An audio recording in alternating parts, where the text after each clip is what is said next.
Welcome back, everybody. It has been a little bit since we last saw all your wonderful faces, but here we are once again with some D&D. My name is Graham, or Graham Crackers, if this is your first time tuning in. I'm going to be your wonderful DM tonight, and welcome to the channel. Here at Graham Crackers, we are all about making memories with friends, whether they are with MMORPGs, TTRPGs, or just hanging out, having some giggles. Why are Eh, we 9 minutes late? Because we're all about having the giggles. eh. But it is a pleasure to see you all here tonight.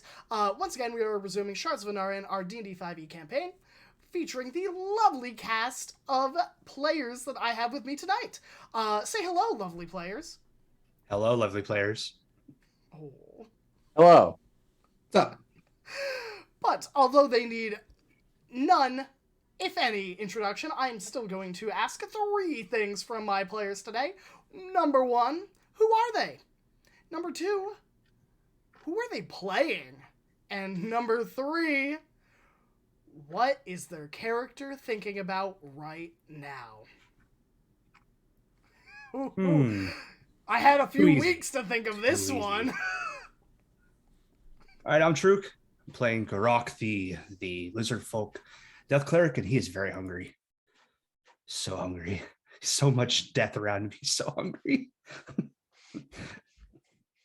Off to you. I am Elle, and I'm playing Kier, the Tortle Druid Wizard, and she's thinking about murdering a dragon right now. Derek. Hi, I'm Derek Sword. I'm playing Verban, the Knoll Ranger and Grave Cleric. And he is in full fight or flight because he just had to crank an entire drawbridge up and to get everybody behind the walls as the hordes of the undead are now pounding at the gates. So not a lot of concrete thoughts going through his very hyena brain. Just full fight or flight. And I'll hand it off to Fox. Speaking of flight, I am TTRPG Fox or Fox. I play Brodus. Brodus just has visions of the 1,200 ways that he could have died in the last fight flowing through his head right now. It's not pleasant. And I'll pass it off to Sinra. Hey guys, I'm Pharaoh. I will be playing Sindra Stottermain, a lean-in warlock paladin who is currently thinking about her husband, who she believes is alive somewhere else in the world that isn't here, and she's about to go face a dragon, so she's probably never going to see him. And that's great. And I'll hand that off to Zadar. Hi, I'm Zadar. I'm Vinny. Hello again. It's me. My name is Vinny. I play Zadar. He's a thief rogue, and he is also a dragonborn who is the color blue and has a horn and does lightning stuff sometimes. He's thinking about finding another exit that has less skeletons at it. And I'm done. All right. Well, today I'm doing the recap because God knows to hit these players where it hurts, I need the help. So, thank you for the follow, Fox. We're gonna get some music on for this. If I'm gonna do the recap, we need some music. Where last we left off, our heroes were confronting on the outskirts of Mondag Tide's ruins, the ancient dwarven city of old. Two sentinels stood opposed a massive dragon skeletal being. The party engaged with several undead on the outskirts, attempting to force their way through a snowy, icy field towards the now destroyed and wrecked gates of old to get into the city itself. The resting place of the ancient dragon that brought low the dwarves of the Crystal Caverns centuries ago. It was a quick and dangerous fight, with both sides suffering losses. The dwarf Bori, one of the mercenaries, being killed in combat, only for the party to stand victorious for a brief moment of respite as undead forms beneath the snow in the valley began to rise. Hundreds, thousands maybe, beginning to crawl their way out of their icy tombs and began to pursue our party, who began to book it across an open field with the undead on their heels. At several moments, they almost were caught. Due to some clever thinking and some very timely turn the undead, our party were able to get into the city, where they were entering into this kind of antechamber of the city itself. The massive gates kind of hung low. They cast spells to kind of drop rubble and create a barrier to stall those pursuing them. They continued to run on. The undead quick on their heels. More undead from the city kind of coalescing behind them. Zidar noticed a path to the right, Verban noticing a portcullis, and an ancient gate leading further into the city. The party quickly rolled the gate up, were able to slip under before slamming it shut, before the undead could get by. And that is where we're going to resume, is this, you hear the crank and the slam of this gate, of the portcullis.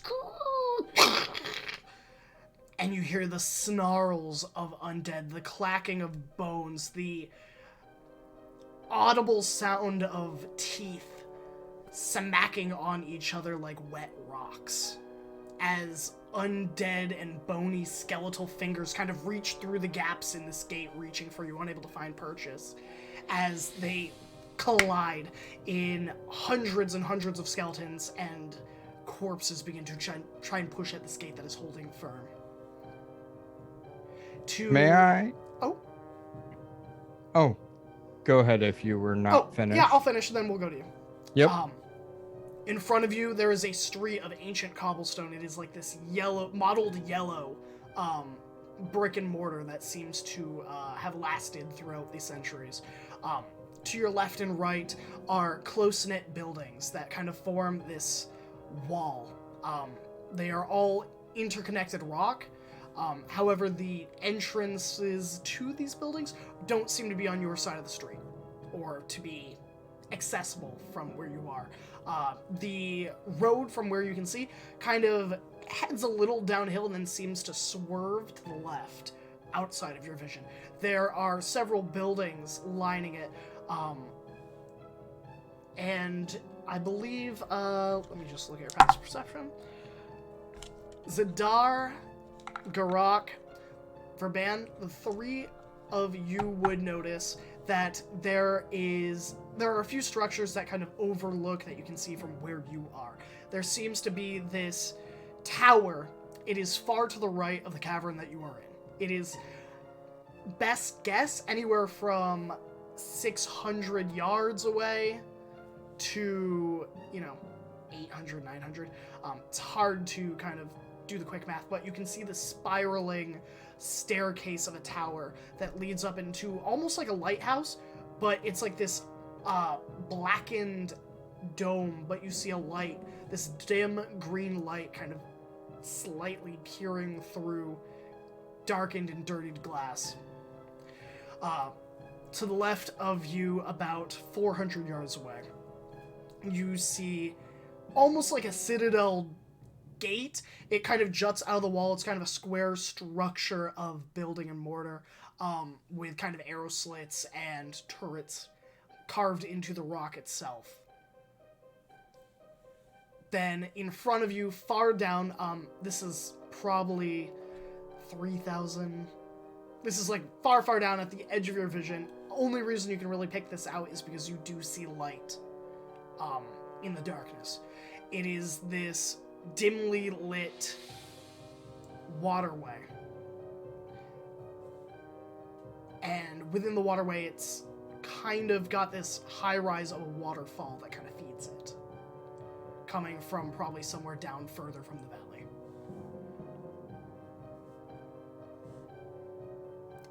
Brodus. So, upon dropping the gate and looking back and seeing the undead kind of clash themselves into the gate, looking at it and knowing I'm a dwarf, stone cutting, etc. Can I kind of investigation / insight into approximately how long I think it would take before they break through? Sure. Roll me a investigation check. I'm gonna lower the DC because you do have stone cunning. Mm-hmm. Ooh, okay, hold on. This may be a good roll. 19. Nice. Yeah, that'll do it. So thank you for the crit, L. I appreciate that because I do absolutely need it. You look at those rocks. You get those rocks, Brodus. Yeah. You look at those rocks so good. Ain't nobody look at rocks like Brodus looks at rocks. Best Screen thing I can do flashes. for this party. Zooms in on Brodus's face, the eyes just slightly moving over like this indentation in the stone. Oh my. Goes into his rock mind palace. Brodus has lived 1,000 lives. All of Only them rocks. He looks at them and says, "These are rocks, and we better roll." Just leaves it at that. No. We get a flashback to an Get out, ancient Graham. one just holding a pebble. So, Brodus, as you begin to look over the gate itself, looking for, points of weakness, I think is probably what your trained eyes would look for. Is like, are there any hinges? Are there any metal gates or grates or anything that is going to be a point of leverage? Because once the point of leverage is either found or they're able to kind of knock it off a hinge or kind of loosen the fixtures, that's when this gate's going to go. You kind of cast your gaze up. This gate is about 20 feet tall. You look to the far right where the buildings of stone kind of meet each other, and you see it is kind of built into the stone itself, but it is beginning to crack. You can see signs of stress in the ancient mortar of these buildings, with the constant colliding of bodies and force. Best estimate, you've got anywhere from 10 minutes to half an hour before this gate gives way. Best guess, could be sooner, but based on the skeletons that are colliding with it right now, if that is the only thing that is putting pressure on this gate, you've got a little bit. If something bigger comes, it's going to be cutting that substantially shorter. Mm-hmm.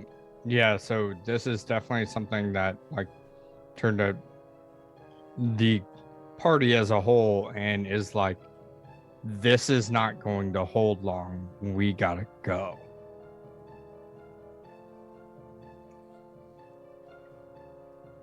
While everyone's waiting, Garok's just going to start just multitasking. She'll touch, and he has like a Reaper effect where anything that's within 5 feet of each other just takes the damage also. He just starts just wailing on those skeletons just to build a wall as much as he can. Now or never. Just starts doing it. All right. I'm not even going to have you roll damage. You begin to pour this magic into these undead. Skeletons, 1, 2, 3 at a time, shatter beneath your magic, but it does not seem to stem this tide. There is just a finite limit to how much damage you can deal and how many bodies they have expendable. But you do see the pile of bones begin to kind of pile up. What are we doing? The Brodus. tower that was nearby. You said that it had like a flame and everything. Verban's gonna pop down his eagle eyes and see if he can determine any movement or anything around there. Sure. So you're looking at the kind of lighthouse structure that had the mottled glass? Yeah, honestly, he's trying to kind of just get a lay of the land as far as everything goes a little bit further out, but the tower does have particular interest. Yeah, so the tower is the highest point that you can at least see. Roll me a perception check.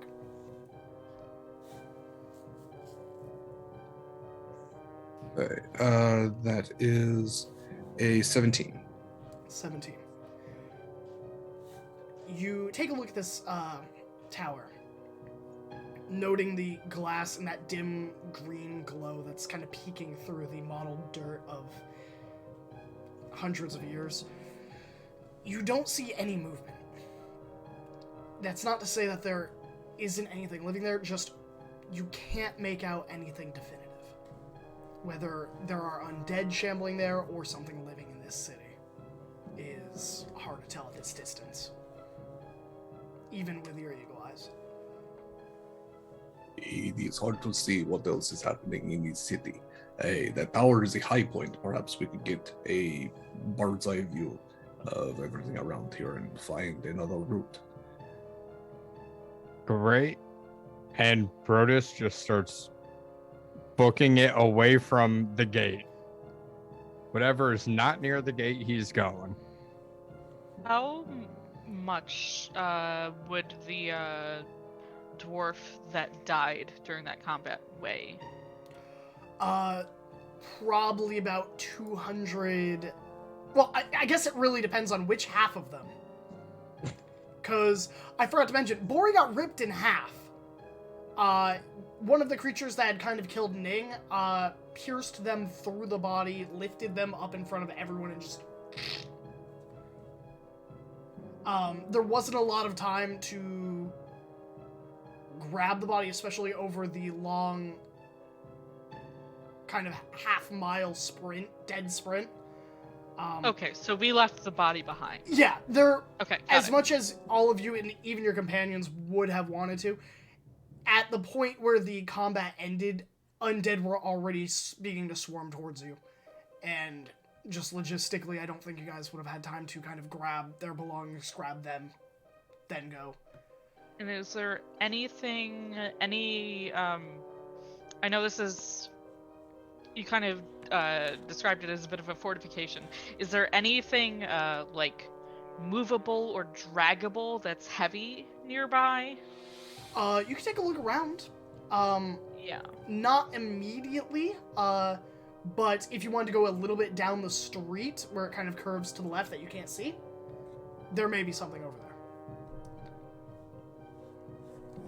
So if you would like... Okay, yeah, I'll take a moment to do that while Brodus is inspecting the gate and all that's all happening. Okay. Roll me an investigation check.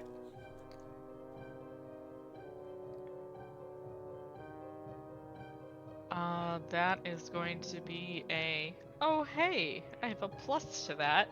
An 11. 11. You head down the street a little bit. You hear Brodus behind you going, "It's not gonna hold, not gonna hold," and like kind of like running because Brodus has already stayed. They're going like away from this gate. So you hear the skitter sounds of Brodus. As you kind of round the corner, you do see some kind of like street. I don't want to say street vendors because that doesn't really make sense, but like. You can see kind of some like park benches that are made of kind of stone. You see a toppled pillar and some toppled statues that have kind of been littered leading down this street. To your left and your right, there are buildings you can enter and that you could check out if you want to take the time. But immediately on the street itself, that is what you have available. A lot of the statues you may not be able to move with yourself, but with assistance you definitely could. And so, just so I understand, how large is this portcullis, and is it feasible to drag any of this stuff to make a heavier barrier, or is it like too large? It is 20 feet tall and Okay. about 25 wide. Okay, so it's just not feasible. Yeah, what you could Yeah. do is if you grabbed like a pillar or a statue, you could prop it at an angle maybe that may buy you a little bit of time. if it was pointing at like the correct points of leverage or where the fixtures are. Okay. With Brodus's knowledge, Brodus, if asked, probably might be able to tell you that.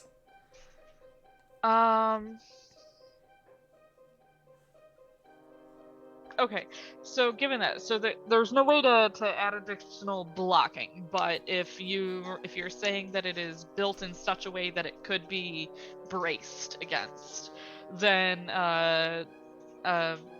Verban will hear his name being shouted from around the corner. Ace. Come, help me drag this. Quick. Okay. While they're doing all of this, Kier is just at the gate, at the sides of the gate, plucking flowers off of her shell that are turning like a mottled gray. And she's kind of pushing them into the cracks around the gate, and just casting Mending over and over again to try and strengthen the gate as much as she can. Definitely. It does... Your Mending does buy you critical moments. You are able to kind of input your magic and begin to heal the cracks as they are kind of forming.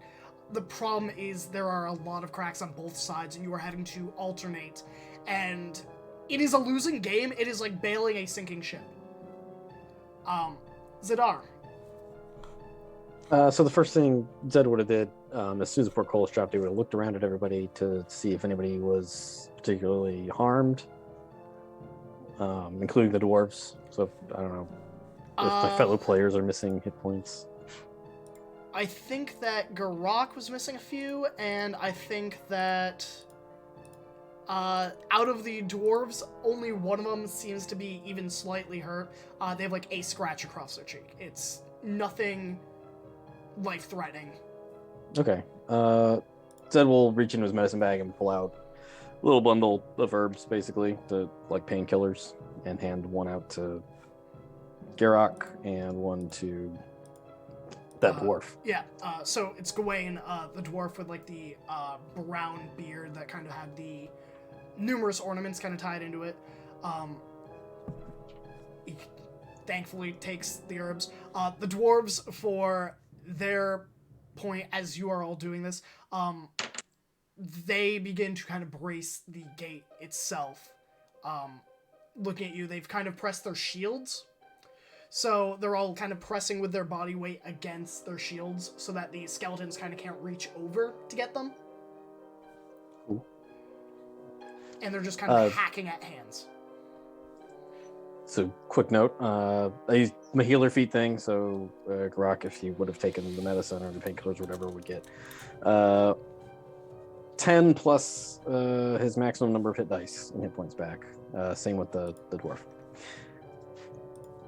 So whatever that is. But then, so that's something Zed would have done really quick, and then he would have, I don't know, there were 3 landmarks. You said there was the tower, there was like a drainage thing, like a river or a moat or something. Or sewer type thing, and then what was the third thing? There was a citadel kind of thing, like a garrison citadel. And between the citadel and the tower, which of those two is closer? Probably a citadel. Probably the citadel. Okay. Is the citadel like? Would it be like on the way to the tower, or would it be like way opposite completely directions? opposite? Oh well. So the citadel's to the left, tower's to the right, water, and the waterfall is down in front. Okay. But that being said, is they may all be connected on the same street. It's just right finding that street in a strange city. Okay. Zed would use his super thiefy abilities. Second story work. You climb. You'd find some way, dig his claws into shit. One of the buildings and just like climb up it and just kind of look at the immediate area. Mostly just look and listen to see if there's anything going on that they should be worried about. Maybe. Sure. Roll me a perception check. Let me just that's gone forever. Okay. I rolled a 9, so that's a 10 because I'm a rogue. Perception 20. Oh, yeah. All right. So 20. taking a look around, give me two most important things you are looking for. Things that are danger. Yeah, any signs of danger, and I guess someplace that maybe could be considered safe, or something that could be like fortified to be made into like a safe area. Okay. So we'll start with danger. Sure. Ignoring those at the gate, which seem handled for the most part, at least for now, they're not an immediate threat. However, as you remember when you were fleeing, there were creatures flying in the distance around the maelstrom. You begin to see, they are not within the city, luckily, but looking back the way you came at what is following, you do see some of these winged creatures. They are almost like a stone vulture, but it is all bone, with wings made out of black ichor and like the mottled and taxidermied wings of birds. These kind of unfurled, like maybe 9 feet from shoulder wide. These creatures are kind of hunched over and like walking ungainly into the city as they have kind of like settled from their flight and are beginning to walk in. The gate, not gonna bother them. They are going to fly right over the buildings. It's only a matter of time before, A, they find you, B, they catch you. But that is the most immediate threat. And, you've got a little time. Okay. Fortified places. Taking a look from your higher vantage, the tower itself has like a spiraling staircase carved on the outside of this kind of tower. It looks like it could fit about 2 people wide on the staircase at any one point. If you need a choke point, probably would work very fine. The top mottled glass, now that you're a little bit higher, looks like you could all fit in there, given it is glass, and there's like a dim green glow, which you don't know much about, or anything about. Hard to tell. Probably could be a defensible spot. The Citadel.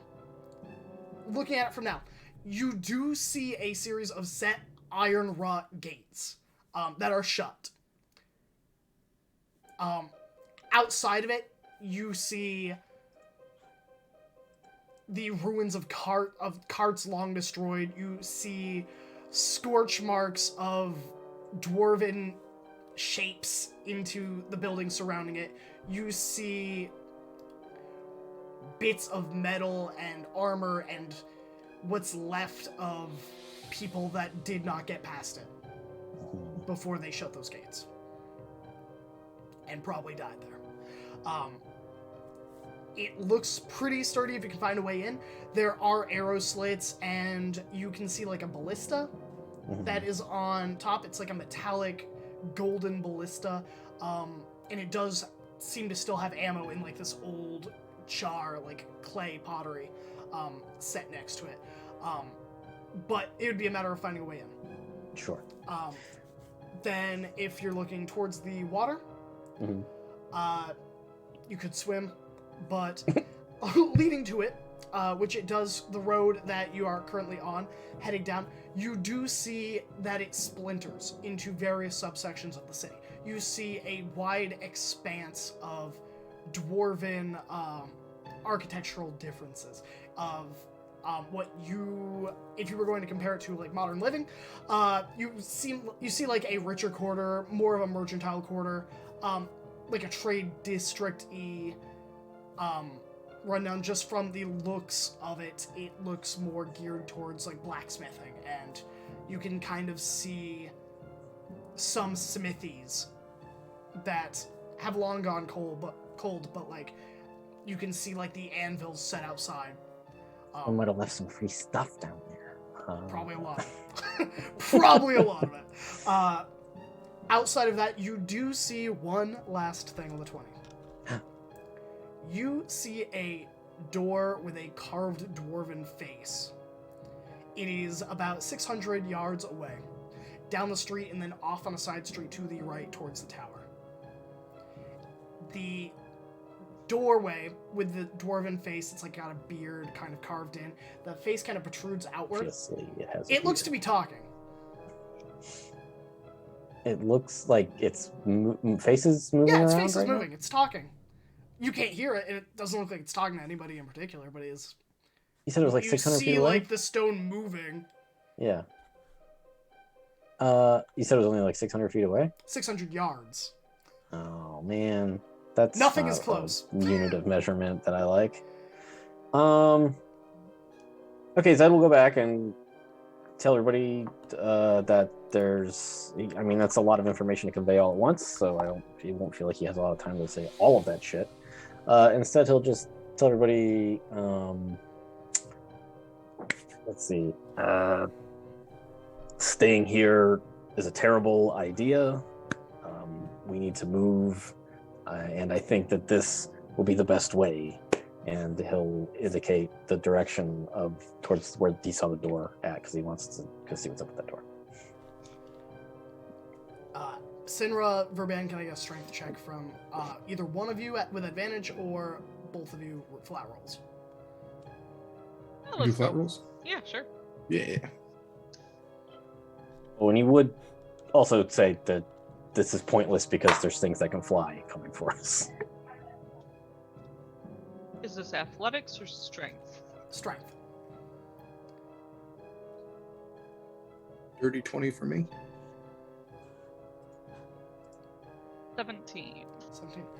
Between the two of you, you are able to get one of the statues and kind of press this heavy, cumbersome dwarfen statue. It's like a dwarf warrior, female warrior with like a two-pronged battle axe, and you kind of prop it up to kind of gain some leverage. Pivot.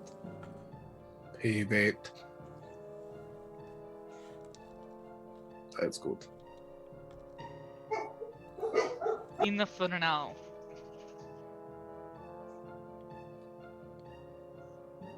All right, so Which way is here I this go. dragon? Oh yeah, it's probably this way. I won't even talk about the irony of me following a dragon to another dragon. Who would know better?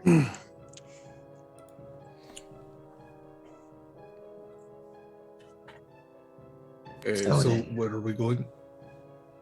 Zed's Ro- gonna not describe it, but he's going to start leading them towards. Oh, just following. Okay. I kind of like that. Zadar is probably outpacing Brodus. Where? Yep. I was gonna say, where is Brodus That's at true. this point? Brodus did Is he, take the like, lead. Where, fucking Brodus, where gone? did you go? That's true. Where did you go, Brodus? I went to And this is how we split the Let's, party in the yes, most dangerous place. You know, let's do a D10. Okay. And odds I went right, evens I went left, and we'll see where I went. Okay, so on a 10, would you have gone straight?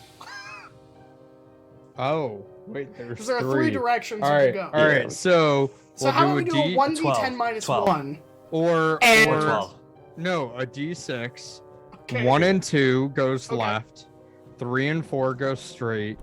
Alright, alright. 5 and 6 goes right. So Brodus would have just picked a direction at random and just started walking.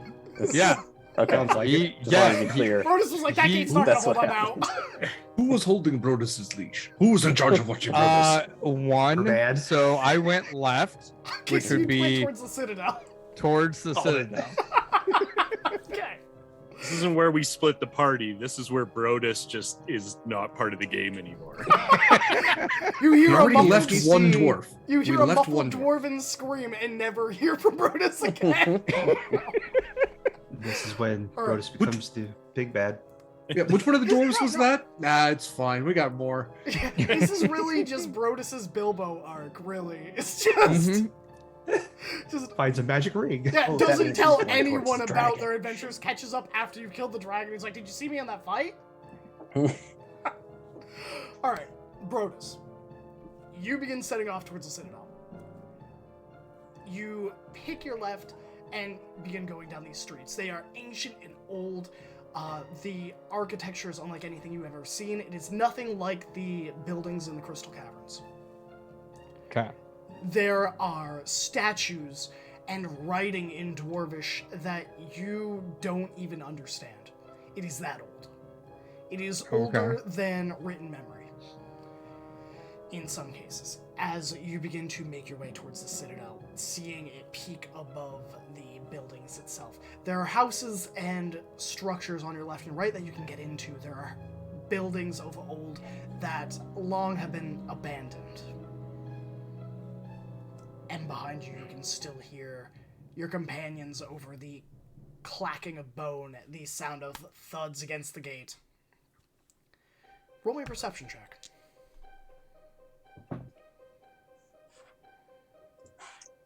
That's not great. 11. 11.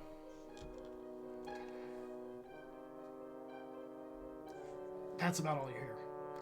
You continue onwards. You see these stone wrought barricades that are like almost molded out of the earth as you get closer and closer to the citadel itself, as if wizards and clerics and druids had formed barricades for every foot, every inch of dwarven city they were fighting for.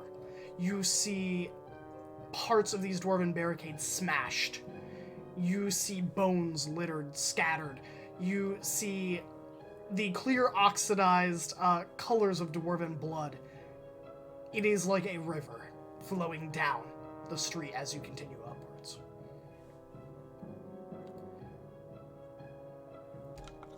All right. Do you wish to continue?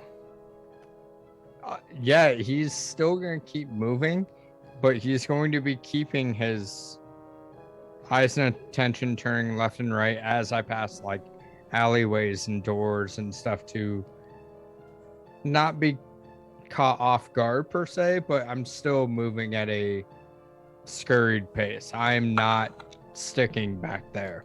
Okay, good to know. So, you continue towards the citadel itself. You see carts flipped.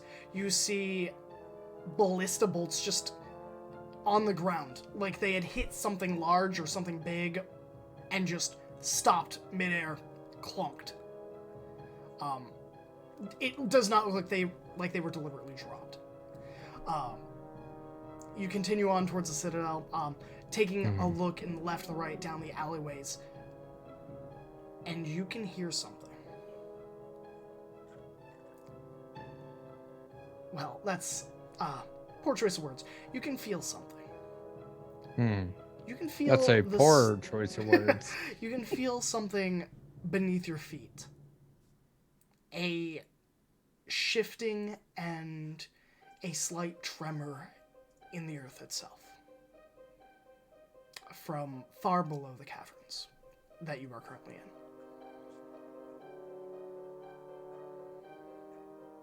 in. And then you arrive at these two iron wrought gates, cast shut, with no way in.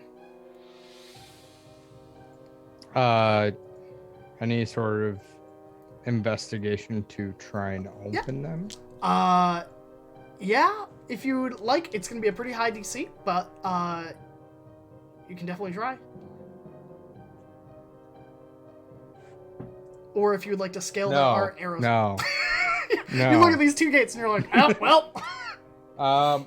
But he's Now, crit. originally just Brodus continued on because he still heard his companions behind him and the clattering of bones. So, assuming when he said, "Hey, we gotta go," and took off, he just assumed they followed him. Apparently, a bad assumption. At this point, he doesn't know how to open the gates and is going to turn around and basically see no companions behind him.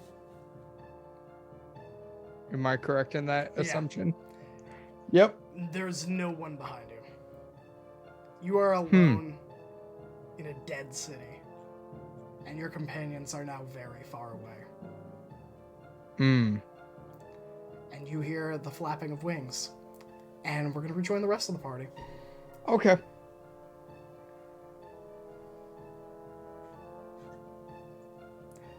So, Zadar, leading the party towards the door with the face.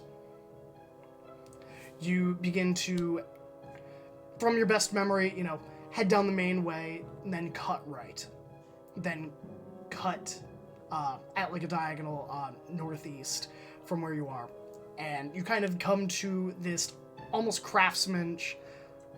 now's the chance to find the Ultra Diamond of Power Bros. Keep searching. Finding this craftsman's quarter. It's a lot of smithing and mercantile kind of stuff. And you arrive at this building. However, it doesn't seem to be much of a building. It is a door carved into a wall. And as you approach, you hear the of rock moving slightly as it careens its head to kind of look at all of you.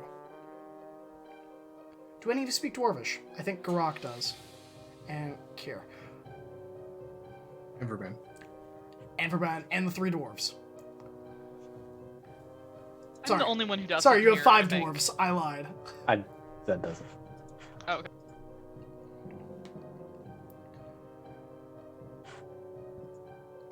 Who travels here?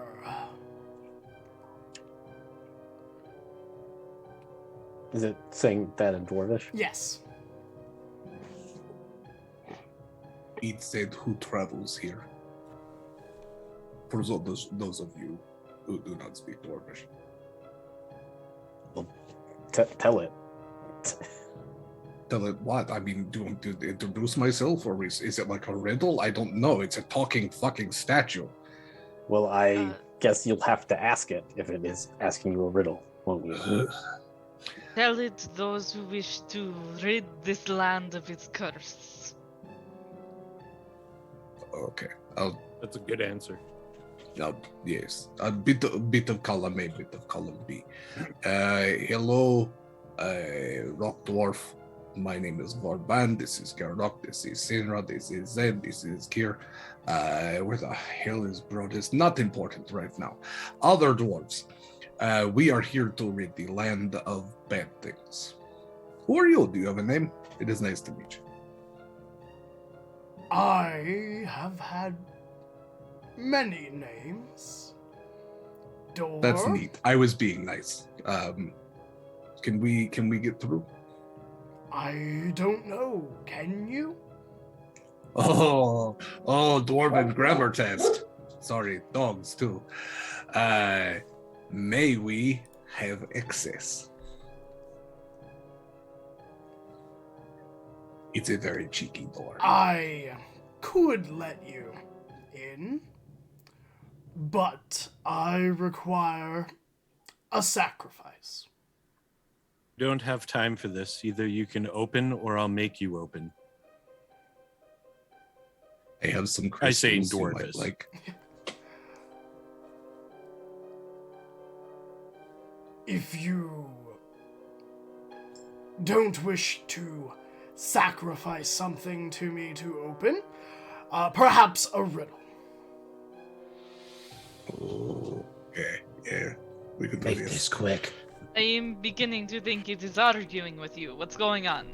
Oh, it's going to give me a riddle. This is fine. I've got this. I was going to give you You are very 5 good at riddles. Weirdly enough, I was going to give you 5 gold pieces worth of crystals, but And- yeah, let's do this. One guess. Who is she whom filthy men seek, and who falls for them as soon as they pick her? She who is herself filthy, but whom fire makes pure more surely than any bath.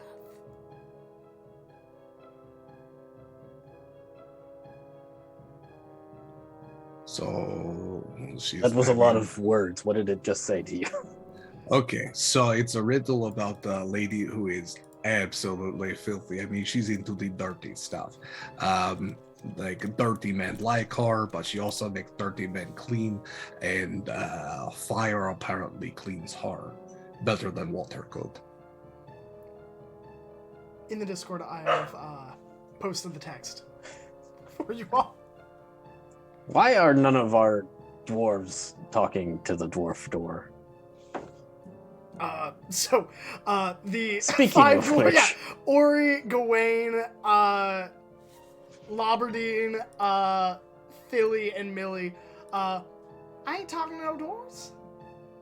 Ain't you never heard you don't look a magic door in the eye, steals your soul. You play cautious. There was so much time for you to have told us that as we approached this door. I didn't know there was a door. You You didn't tell me. I was just holding the gate. You Where's just said, our dwarf? Come on, let's go. Where did Brodus get off to? Where is Brodus? I thought he was with you. I mean, he walked that way with Simra, and Aurelian is like, Ugh. I mean, No, he did was not I come supposed with to be me. keeping track of him? Do you need me to go find him? No. I mean, it's not like he's probably already dead. I mean, we're I'll all go probably dead, but find I him. mean, he's probably deader than most of us. I'll go find out. If he's dead, I'll be back faster. If I'm not back in 5 minutes, just move on without me. Where are we moving on to? Ed left after he said that. All right.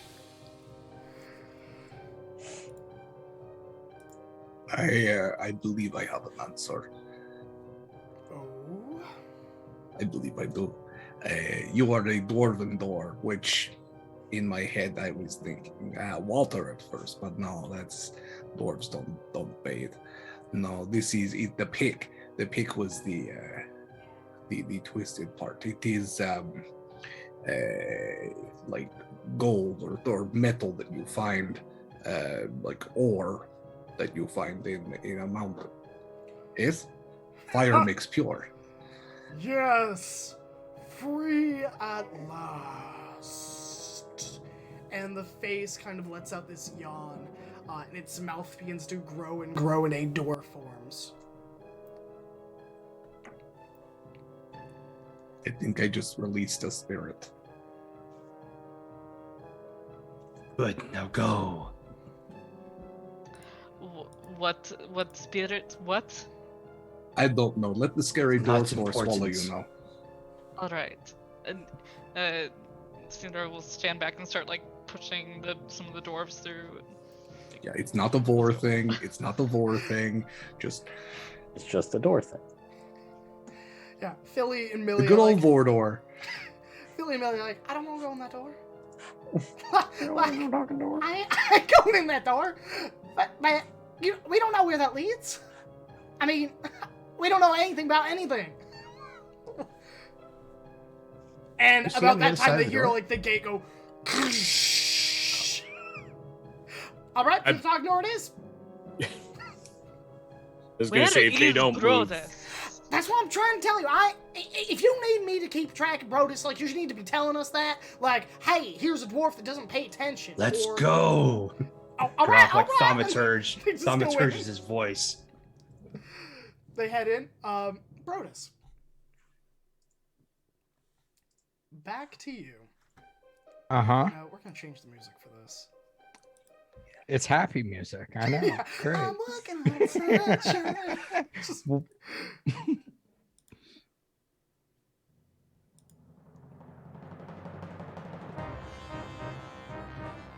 Oh.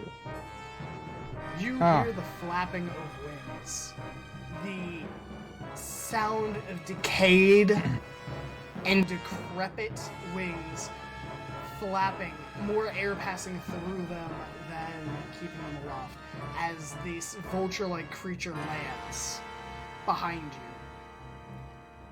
you. It opens its jaw, and you see rows in its beak of humanoid teeth that have been placed in there.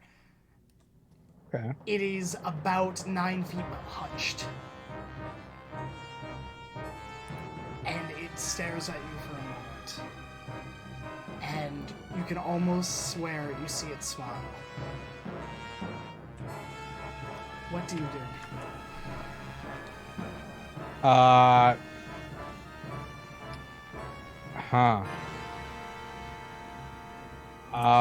Bros is just gonna be like, not here for a fight, just, just passing through here. Do you know how to open the gates?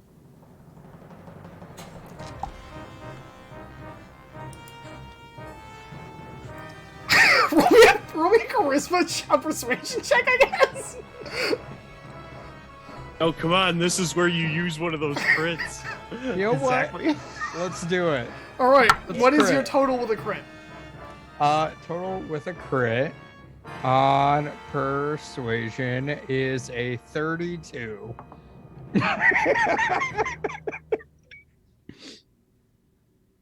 A 32. All right. Yep. 32.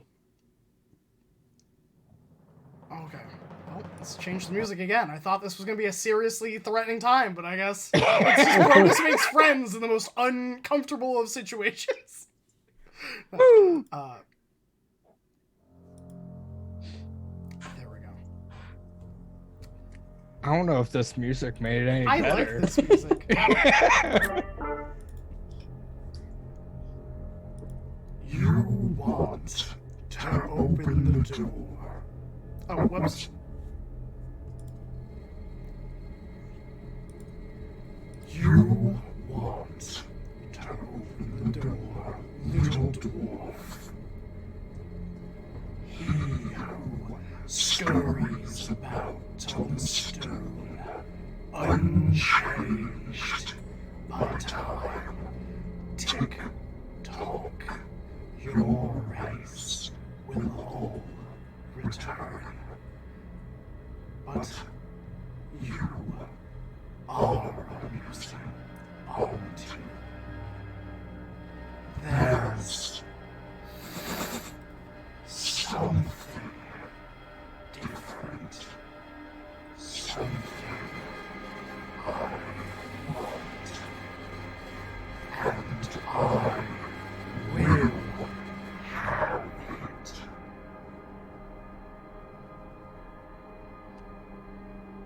May you repeat that real quick in regular voice?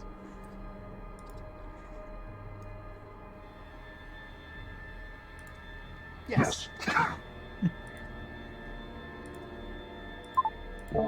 Yes. It said, look at the dwarf on the stone, unchanged. Tick tock, you're all going to return to stone. Trying to get through the door. You have something I want. Something I will have.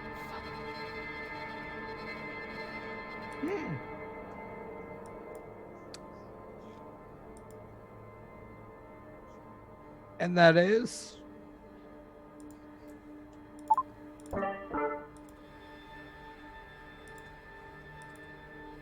Well,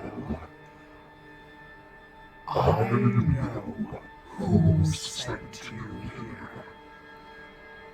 I know what he is afraid of.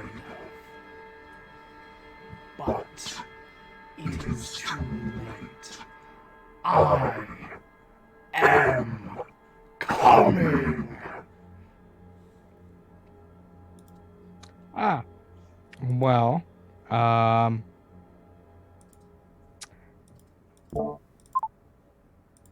so, hold on.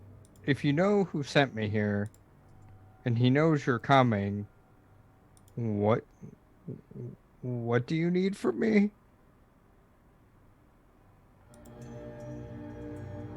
I need you to make a wisdom saving throw. That's what I need. 17 plus 2. 17 plus 2. 1 second, let me see what the save is on this.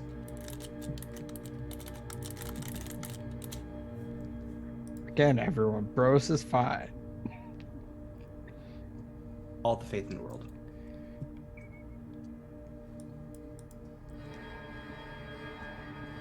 And that was a 17? +2, so 19. 19. All right. So.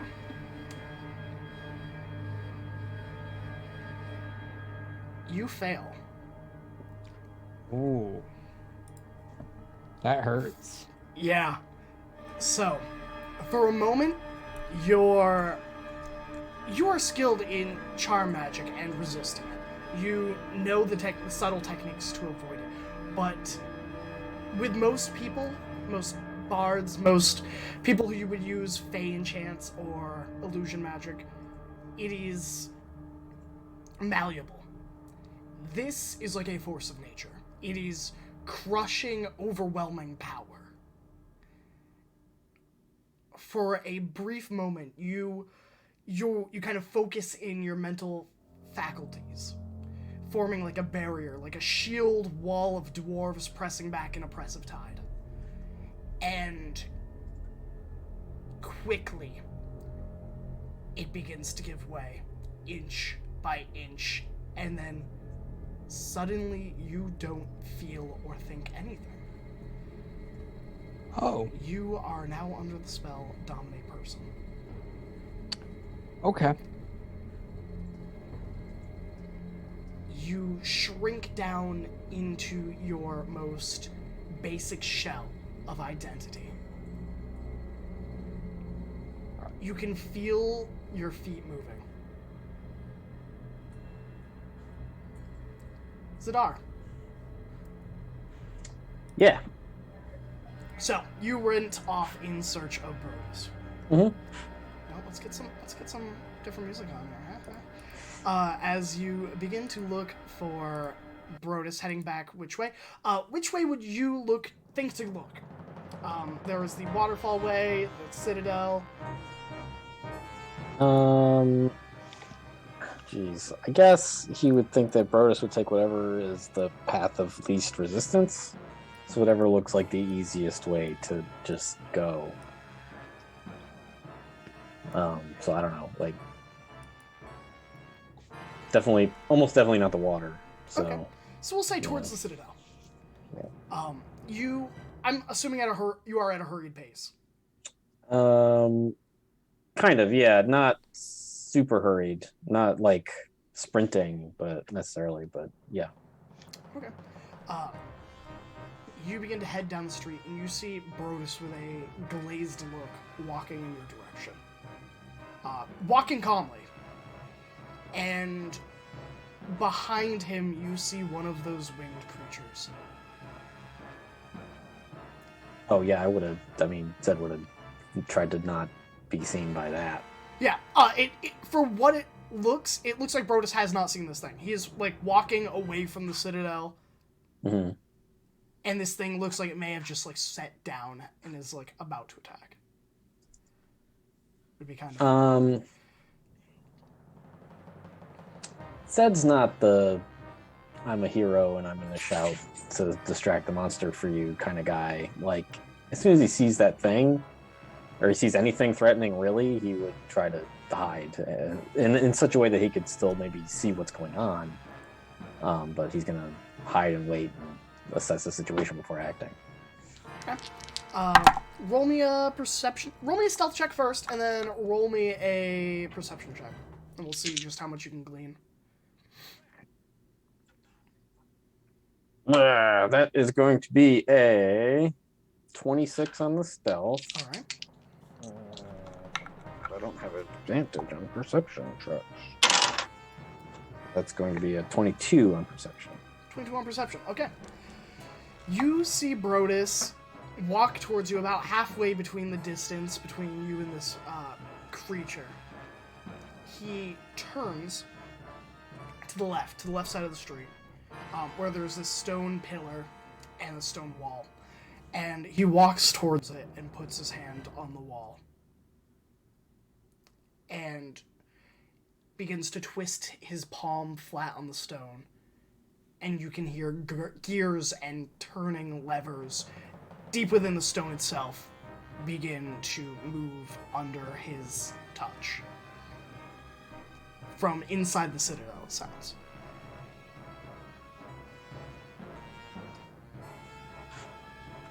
And this thing is like perched up on the stairs, like behind him. Yeah, somewhere. it is.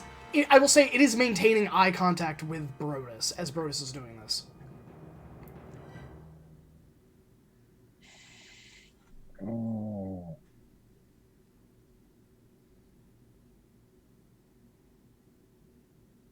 Okay. With your perception check, I will say this. This seems... The movements are a little odd for Brodus. Sure. I mean, it's weird that he's not being murdered by this evil, very nasty-looking thing. But I guess that's just me putting my perception onto it. It could be a totally normal, happy-go-lucky person. Anyway, Zed doesn't want it to be looking that way.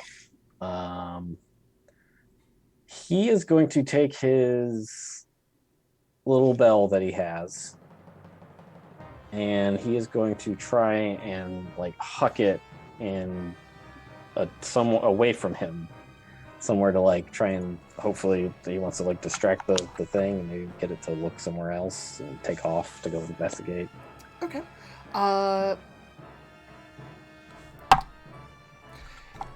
The bell... What color bell is it? Is it like a silver bell, gold It's bell? a little silver bell, yeah.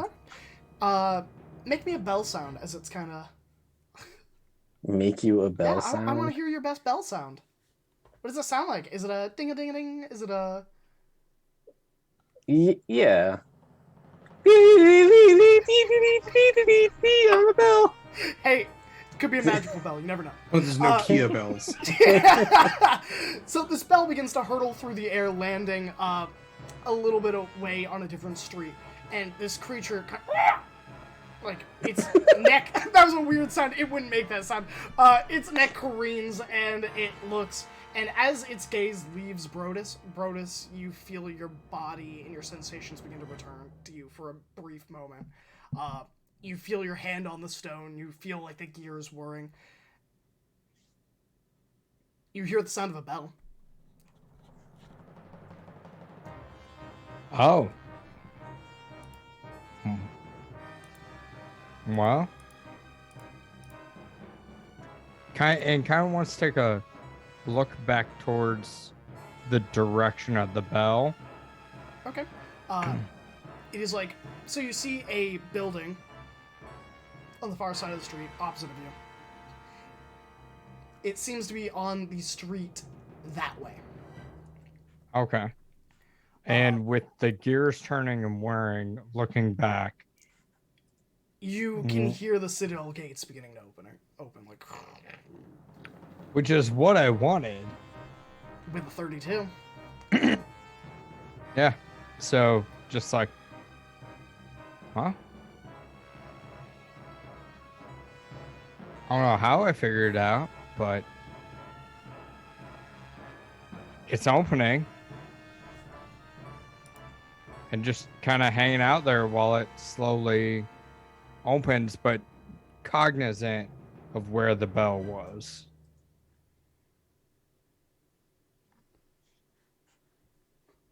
Okay. Yeah, and if the thing doesn't move, Yeah, to I go think investigate, it then- would fly up hearing it, like quirking its head, it would go to investigate. So you see it begin to like flap its wings and like lift up.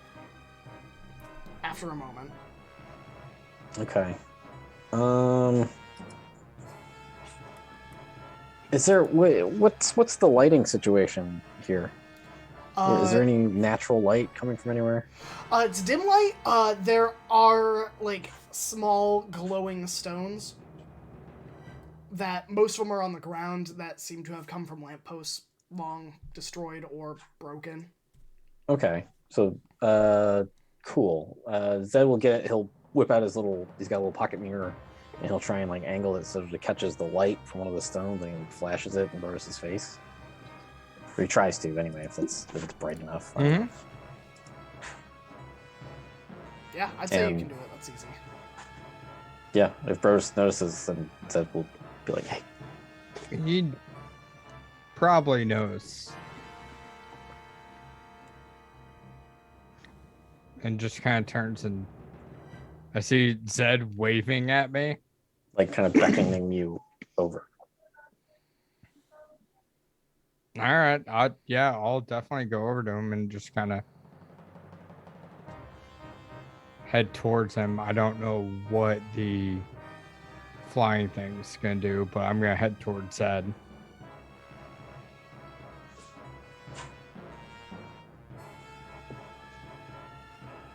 Does he make it to us, or Yeah. to me, or something? I don't know. Yeah, he easily makes it to you. The winged creature Okay. still sound. You can hear the fluttering and like the clacking of its wings and its beak from the next street. You kind of hear some like crashes as it kind of like bursts down a door, Oh my God. in, like a nearby house.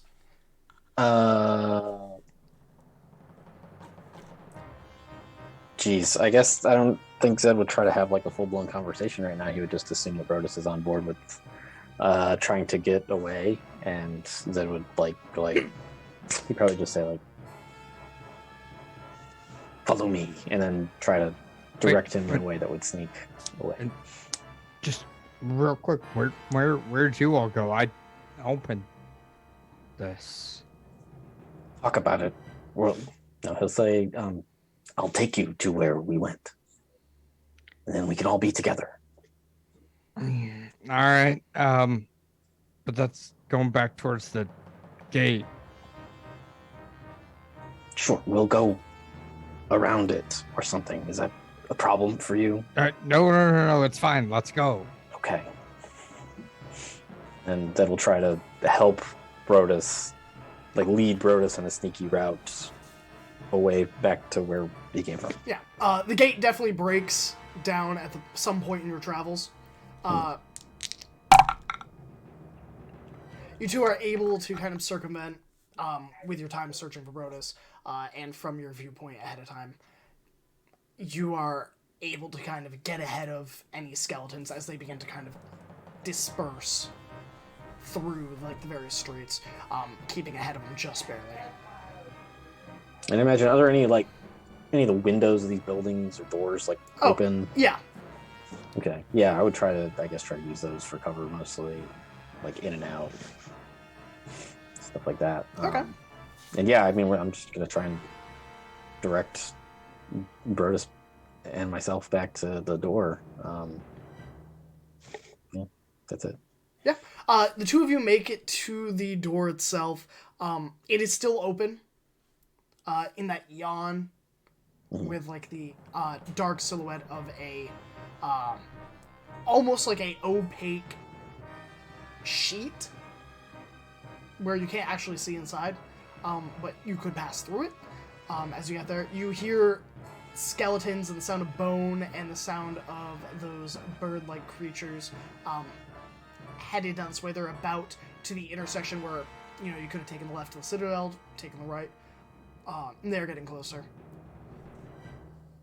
I guess right before they go through, or if Burst is even amenable to going through, but we'll get to that in a second. As they approach it, Zed would stop briefly and ask me, "Does this look like anything to you?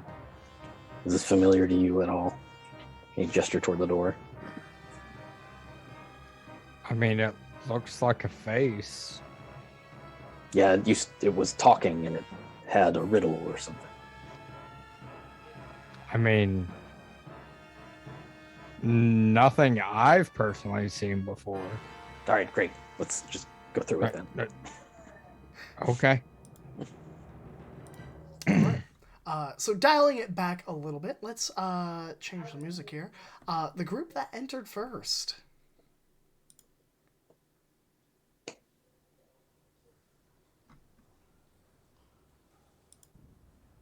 That's not the music I wanted. Womp womp.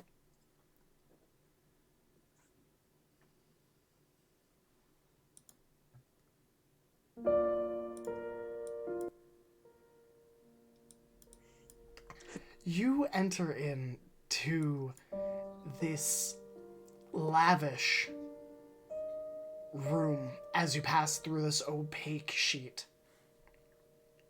As you cross over this threshold, you feel feelings of emotions that aren't yours.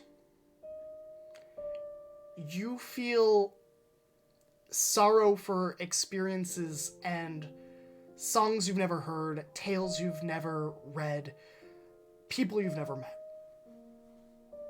You feel remorseful and lost and contemplative as you pass this threshold into this room. It has a simple rug of red latticework on the floor. It has a fireplace still burning with a chair set in front of it, waiting for its master to return. To the left, there is a door that is opened, leading to a small kitchen that could feed one or seat one. To the right, a simple bed with a dresser, a chest, a rack of brooms, and in the last room in front of you, there is art. There are paintings done almost ephemerally. There is music that plays magically on the very air itself, almost unbidden and natural. There is books, each written with the absolute care and love of someone who has mastered their craft. And you feel the very magical essence of someone. You would be able to grasp this all. It's a DC 8 check, so you all get this. This is the home of someone who was very powerful. Most likely a bard. In which, while they no longer exist, their very essence of creation still clings.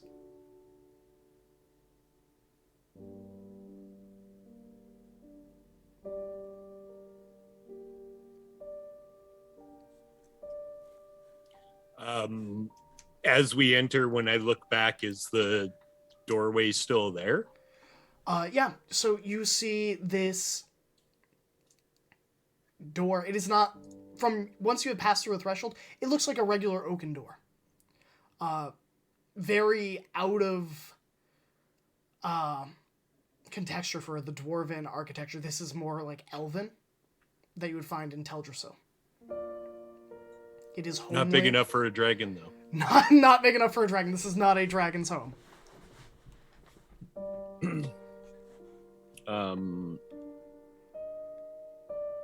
This obviously isn't what we're looking for.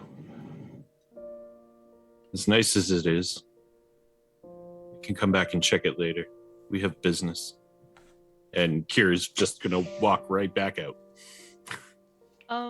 I do have like perpetual detect magic going. Would I see anything that isn't like overtly magical? Because there's some overtly magical stuff. But like, is there anything like kind of like sitting around otherwise?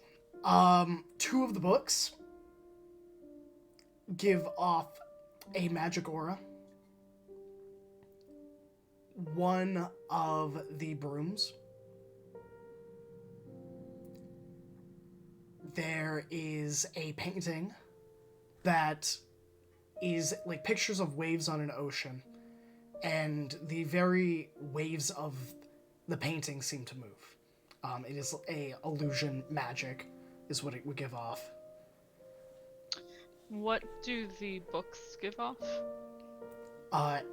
One gives off enchantment, and the other one gives off divination.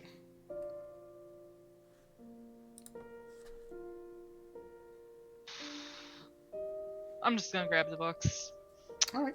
Um, Would you be looking at the titles or just yoink into the bag? uh,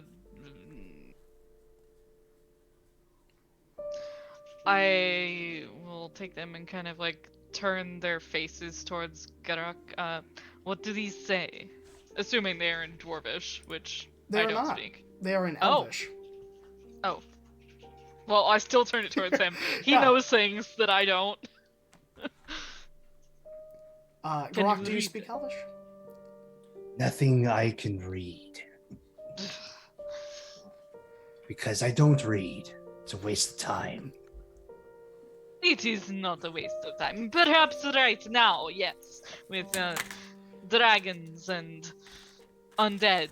But Kier, you read, don't you? That is a language I recognize, but unfortunately I'm not well versed in. Given some time, I could definitely read it, but time is something we don't have right now. Fine. She she gives up on everyone else and will just cast comprehend languages. All right. The divination book, the one that is giving off divination aura, is titled "To the Homes I'll Never Have." The book with the enchantment is titled "The Art of Happiness."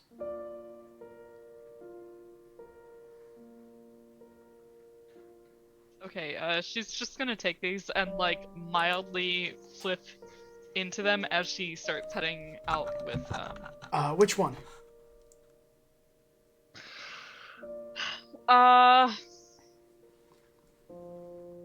let's say the art of happiness. All right, roll me a wisdom saving throw. Sure. Mind you, I have to read this super slow with comprehend languages.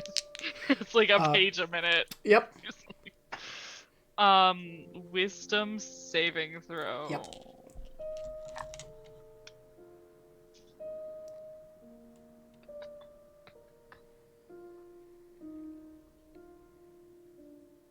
Alright. Second.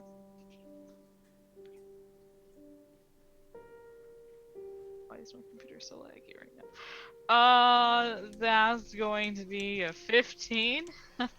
So, you start reading The Art of Happiness. And as soon as you start reading, you are unable to pull your eyes from it. Uh-oh. The first page. It is this century-long thought process and kind of analysis of what happiness is. What is the definition? How do you define it? What does it mean to be happy? Written by an elf. Cool. But you are unable to pull your eyes from this book. You begin to feel emotions that are not yours. These are magically compulsed emotions. As the book begins to almost pull up your own memories in response to what you are reading. What is your happiest moment in Sinra's life? Oh god.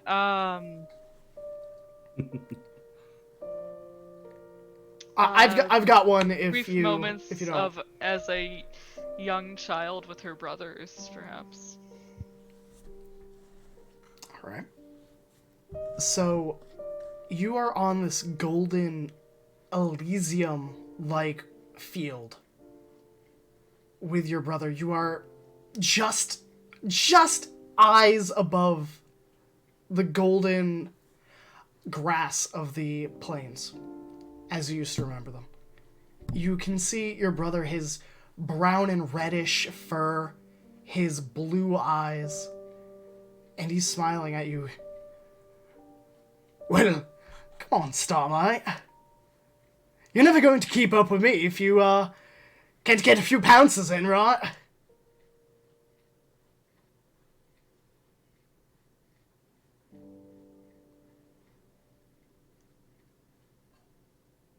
You always say that. It's not fair. It's just because you're older.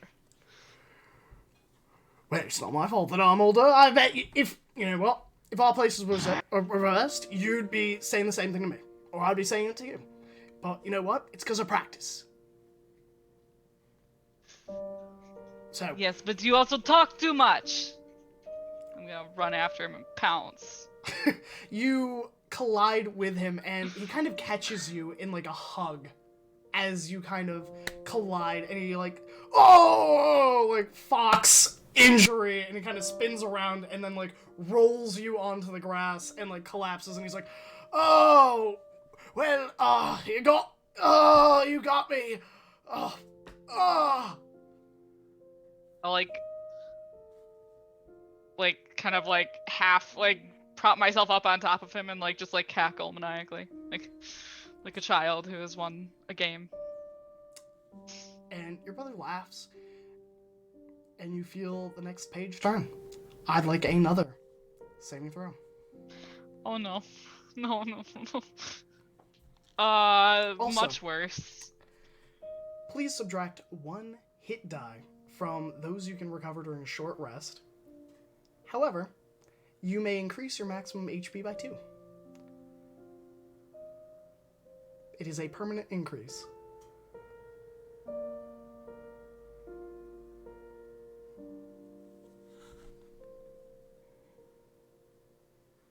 Okay. Yeah, the next die, next wisdom was like a 10.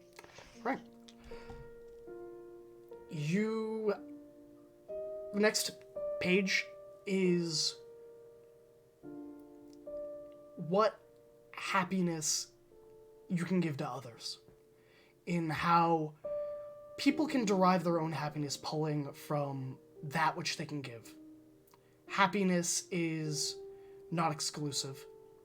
It is something that is added to other people, to other entities. It is something bigger than yourself, in many ways. You can hear the laughter of your children. You, in your head, are drawn to thoughts of what things in an ideal world it could have been, what they would have contributed, what you brought into this world that would have made the world better. You see them with families, you see them with their companions, their loved ones. You see, your daughter inventing a new toy and, deciding they aren't going to be limited to the plane of bones. They're going to travel and just give toys to people. That's their business model. They don't need to be nobility. You see the page turn. I need another saving throw. You gain 4 HP on top of your HP maximum, but please decrease your available hit die by another 1. Okay, it's an 11 Everyone in the this party. time. You see Sinra open this book, proceed to sit down, and she does not respond. If any of you are looking at her or talking at her. Rock would Have I- immediately notice and start calling out to her. Starlight, what are you doing? We I'm have to assuming go." I've left already. Yes, I think you have Shit. left, and and about this time you would see Zadar and Brodus incoming. Verban, what would you be up to?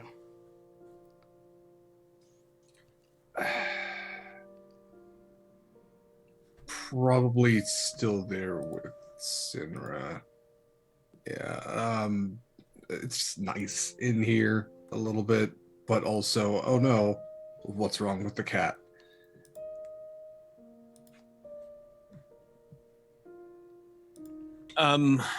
There's no point in going in there, you two. It's just a little like living quarter.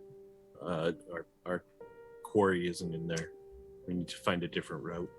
Well, the city's about to be swarming with flapping things and undead, so maybe we should just take a second to regroup and come up with a good plan, maybe. I mean, back where Zadar found me, I opened the gate to the Citadel. So, Oh, perfect. Yes, and That's- there was a big yeah. flapping wing monster there too.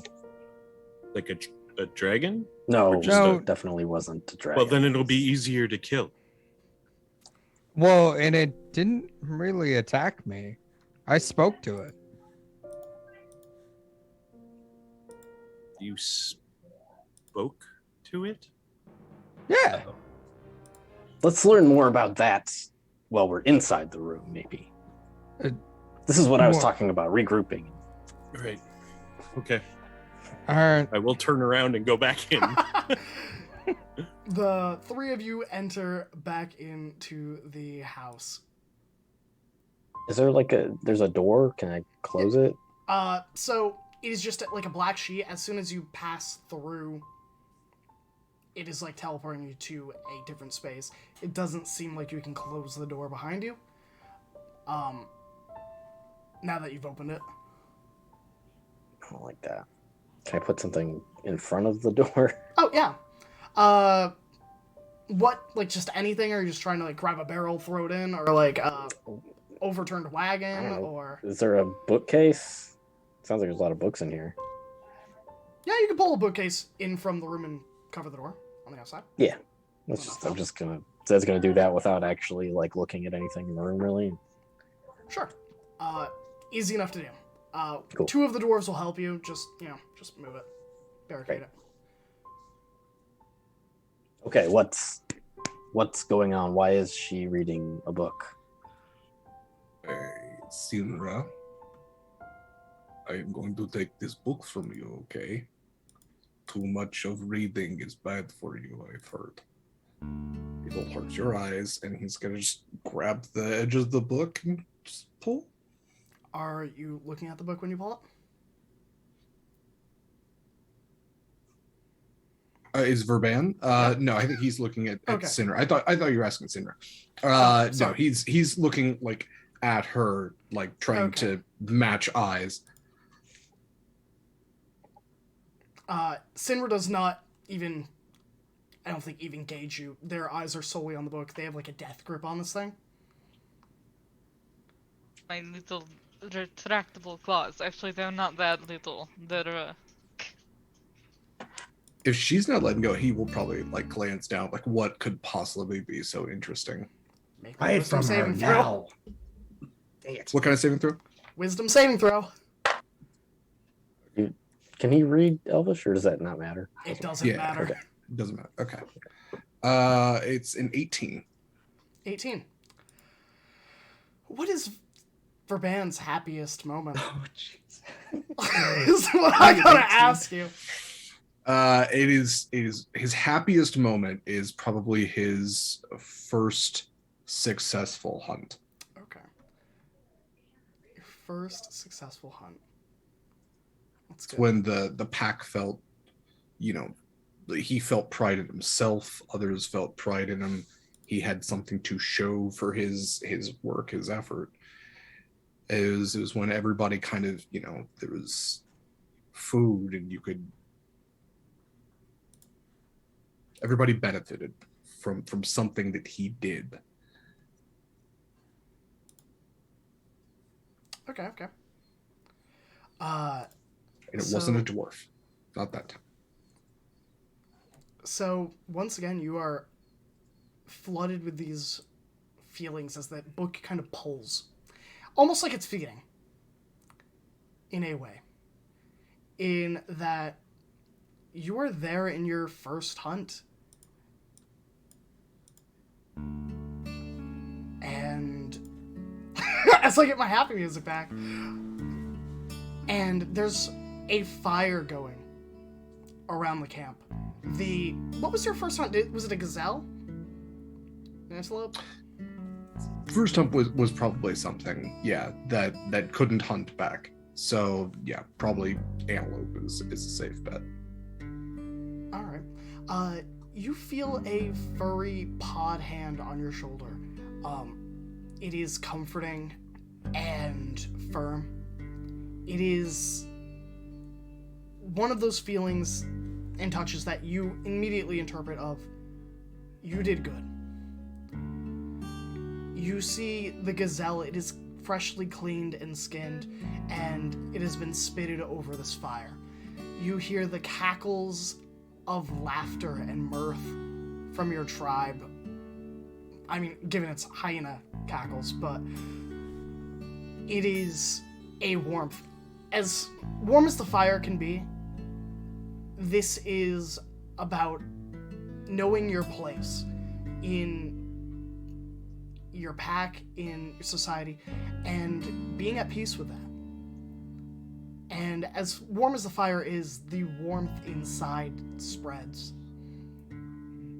As, you are brought back in this memory. You gain not two temporary HP. You can increase your HP maximum by 2, but subtract 1 HT from your overall hit dice. Sinra. Quick question. Yeah. Is he now upon... Oh, yeah, he immediately sits down by this book and is just reading. Once you're done with Senra, Okay. I got some as well. All right. Some big. People said, Graham, you could kill your player characters with monsters, but why not kill them with kindness? It's true. All right, Sinra, can I get a wisdom I hate saving it throw? here. Oh, I failed the third one. All right. Yeah, it was an 11. 11. All right. Perfect. The third chapter is... Oh, look at that. Is about the very emotion of happiness, where it is defined from, where it comes from. And it is the speculation between, is it divine inspired? Or is it something that divine presences, gods, aren't capable of? That it is something only mortals can really truly have. Because you need to be on an even playing field and be able to risk something in order to love. Is that sort of selfless love is coming from a place where you could lose everything. You may add 5 HP to your HP maximum. Please subtract another hit die. What's your hit die total at now?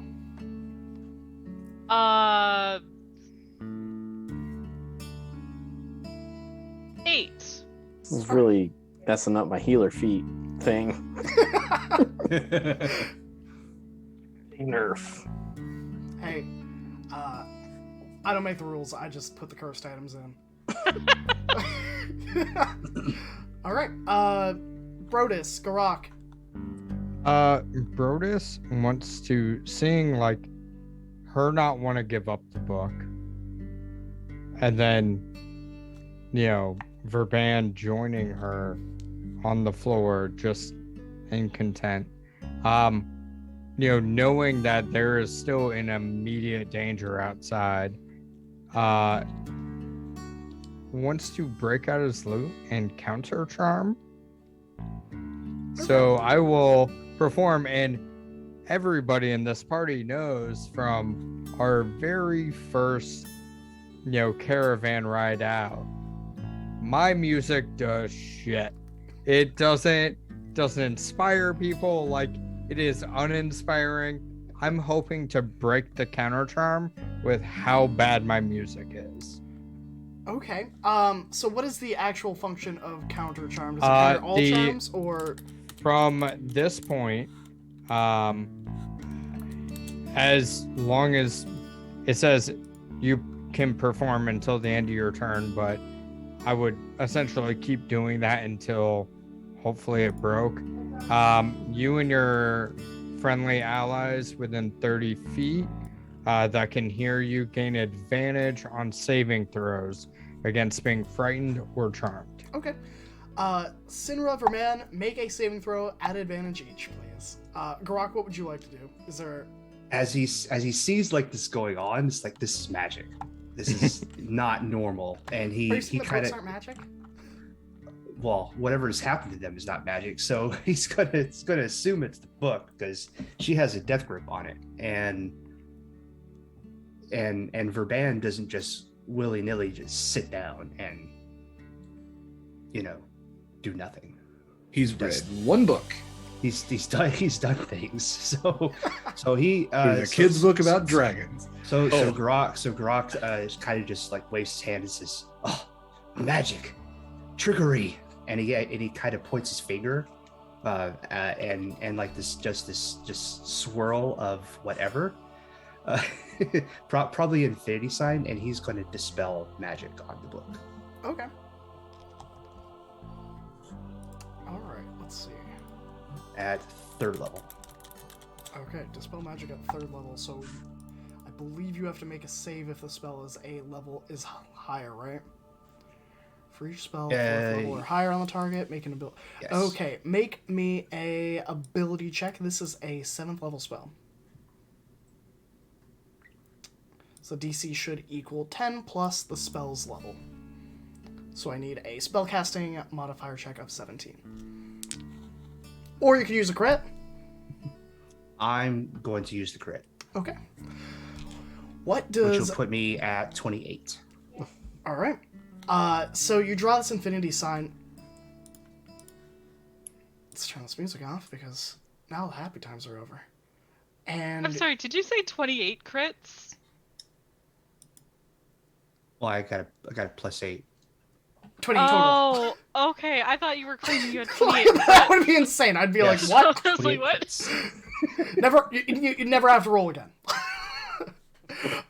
You draw the symbol through the air, and the book closes shut on its own volition. Sinra, Verban, those feelings and memories fade. You feel a little bit drained, both emotionally and maybe a little physically, honestly.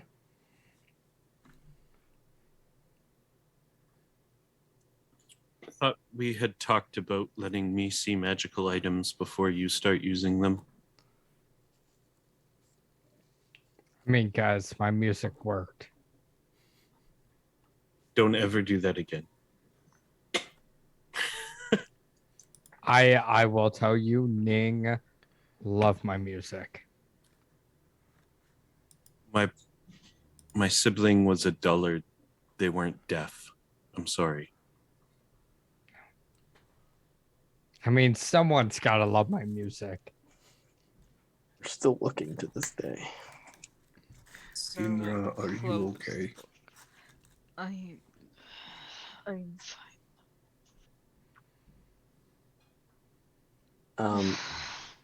How elven is this room? Real Elven. Sweet. Yeah.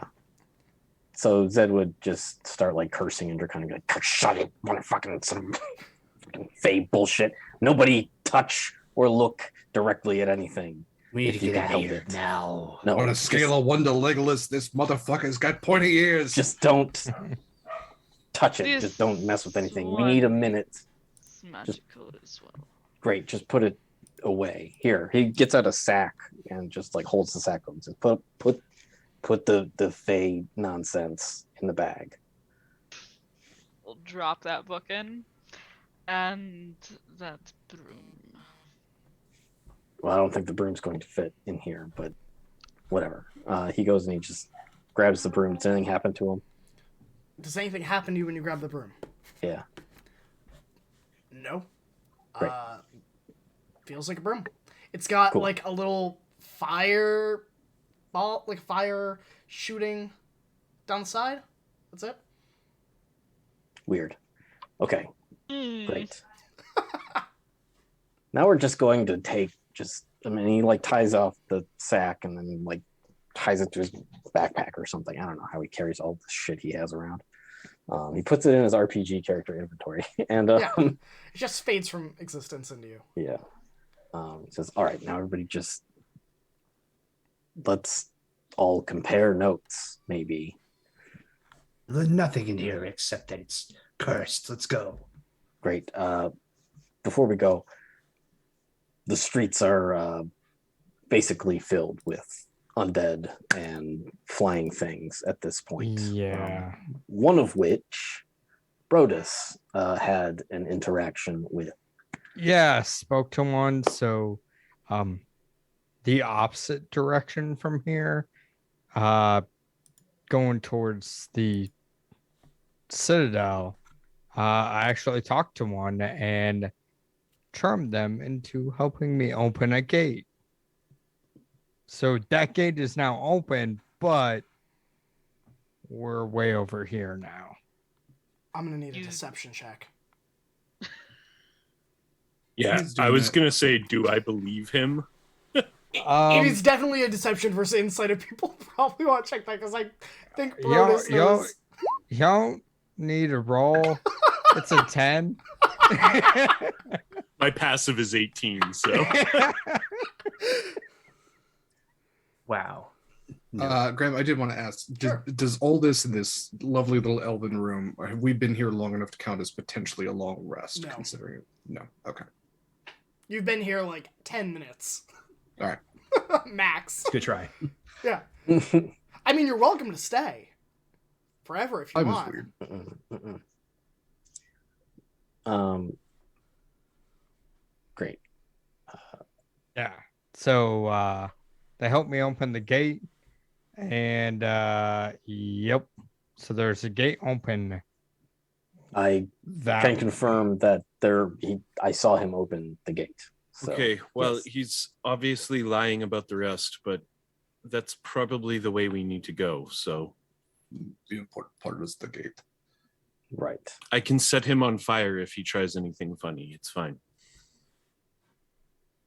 I mean, We'll keep that one on reserve. I had a conversation with the thing, and then the next thing, I remember I'm opening a gate. So, and then Zadar was there, and he saw it all. It sounds as though you were charmed, So- not it. Did you open the gate or did the thing open the gate? I opened the gate. Did it make you open the gate? No. That had a question mark at the end. I definitely saw him doing something that opened Right. the gate, That opened the gate. So I opened the gate. but that's neither here nor there. Were you Do compelled to do we weird things? really want Brodus? to be charging into a gate that a stone gargoyle wanted you to open? Well, I talked to it. It wanted to kill me, and it didn't like our friend from the mirror. So far you're describing literally any of us, Brodus. Right. It didn't like our friend from the mirror. Wanted to kill you, yes. It said, Sorry. I am coming. And then I was like, well, it knows you're coming. And, can you help me open the gate? And then the next thing I know, I'm opening the gate. Brodus, Means to an end. Brodus, the gargoyle particularly is coming, or is this carrying a message of something else? I mean, I only spoke to the gargoyle. Do you question anything that you interface with, or do you just accept it all at face value? I mean, I question some things, but We are going to have a very in-depth discussion about your critical thinking skills. Yes, later. I'm Must I'm go sorry. or not go. Walk and talk. Kier, yes. Person and mirror, I understand, would probably be confusing to you. I will Powerful explain as we being. walk. Something akin to a Did- god.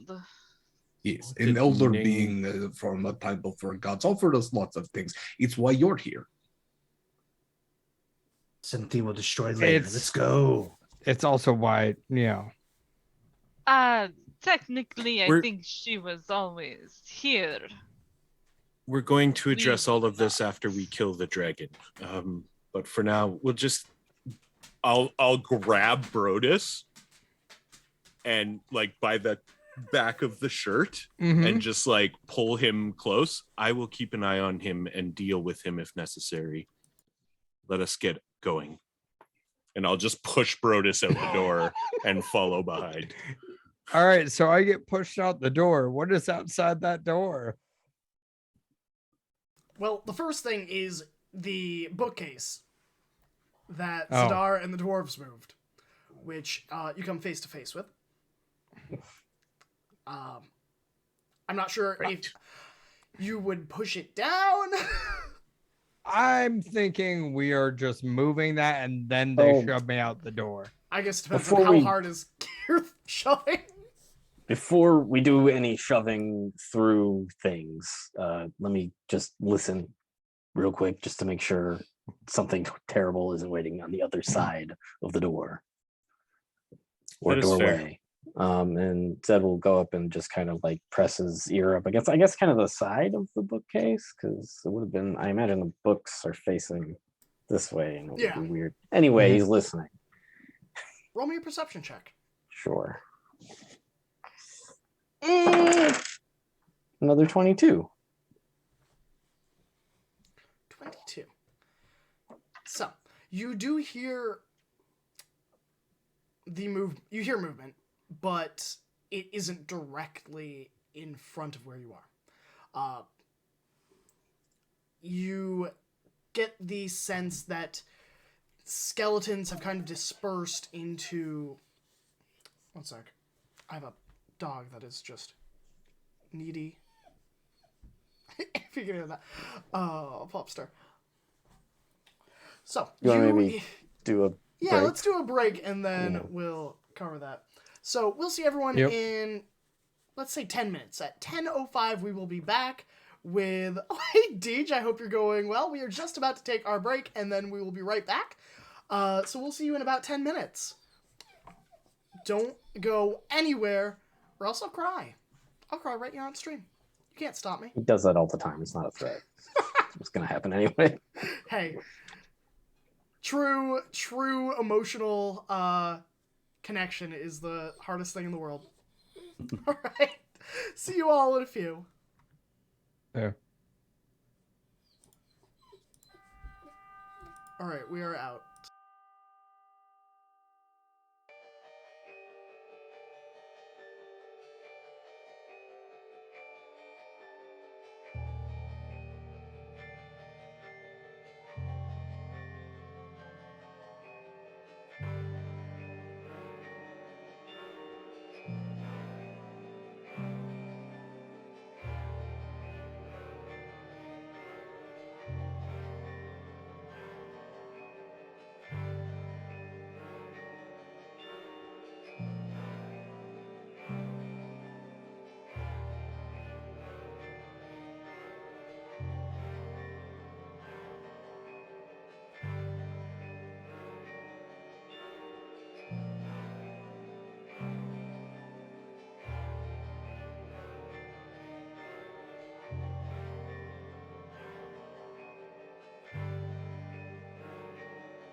just having a nice dinner with Yeah. Count.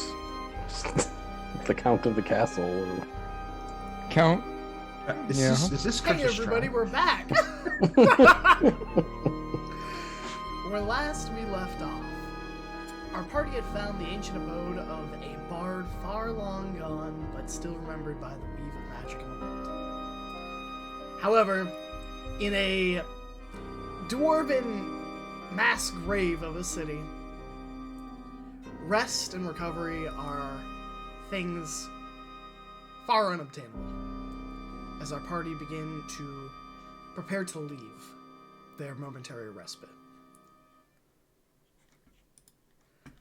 Zadar, you hear the march of skeletal bones of old mail and old metal footsteps.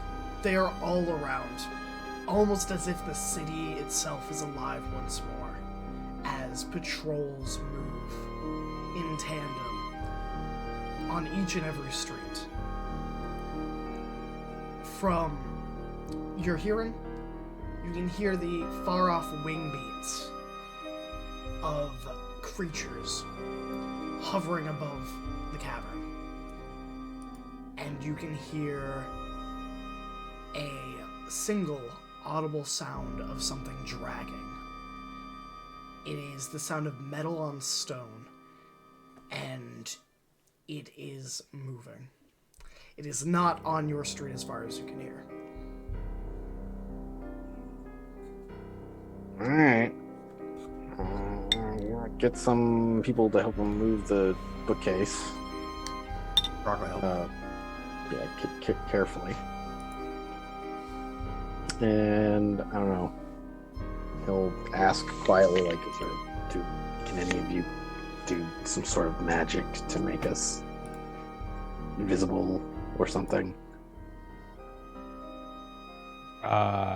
Well, I mean, I can make an illusion. I don't think that's going to do it. That'll make it worse. Well, I can just make an illusion over here and we go over there. Yeah. I can probably do something that will help us at least find a safer route. You'll have to give me some time, though. Do it. Here kind of steps back and, like, with Brodus's shirt collar in her hand, like, goes over to Verbain and hands the shirt collar to Verban.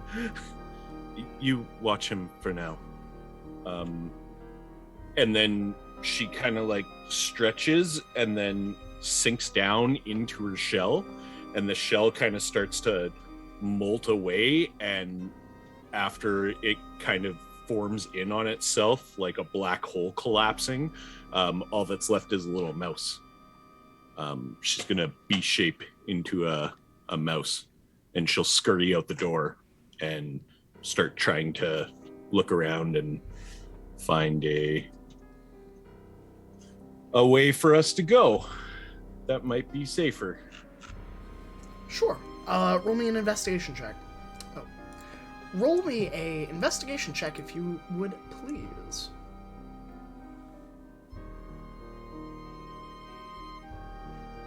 I'm new to this. Oh, okay. You retain all of your skill and saving throw proficiencies. Sweet. Investigation. That is a dirty 20. All right. So.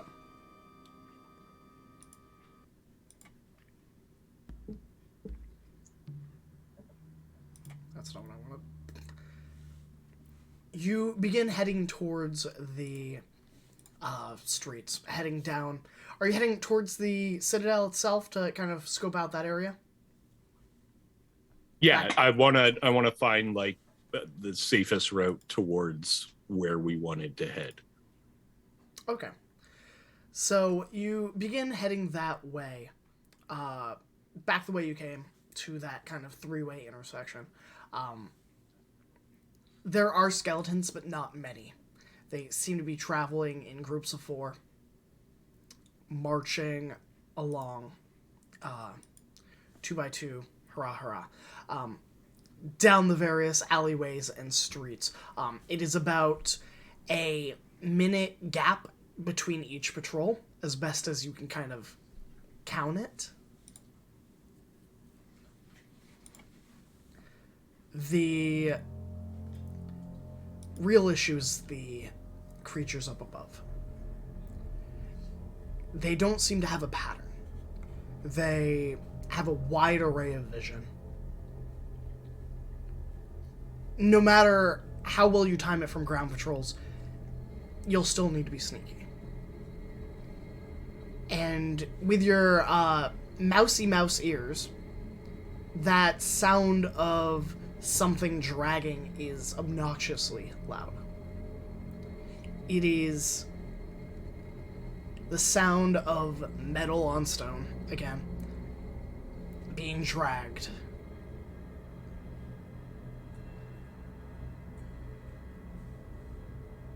Can I go try and find out what that sound is? Sure, if you would like. Yeah. Alright, so with your 20 perception, you begin to head back towards the gate that you guys had all originally shut. The gate at this point is flat down, the statue's underneath it. There's a pile of bones, but for the vast majority, there are still skeletons moving over it. There are still undead pouring into the city from the valley. This is almost a population's worth of undead milling about. But as you continue moving, following that sound, eventually you come to that main entryway when you had first entered Mondag Tithe, with the raised cavern and the smashed gates. You see a creature made entirely of quartz. It looks like a dwarf, but that ichor, that black tar-like ichor, has kind of coated its right side and has gone all the way down its arm and kind of coalesced around this massive executioner's blade. The blade itself is about 3 feet thick, about 12 feet long. This creature stands at roughly about 15 feet tall, and it is just walking, dragging this behind it.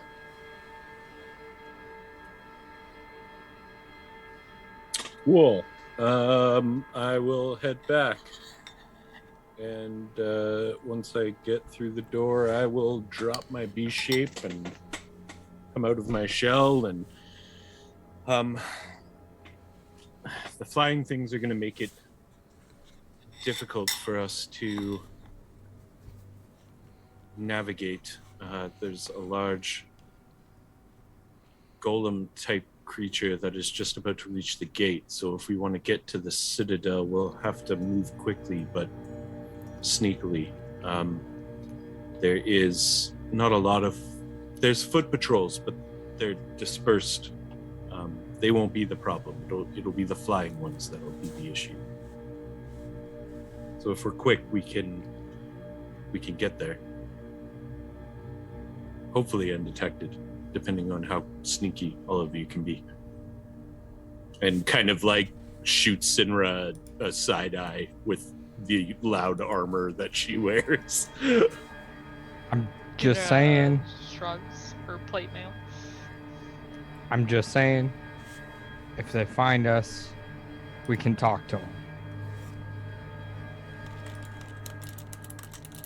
Graham, how would you define this terrain?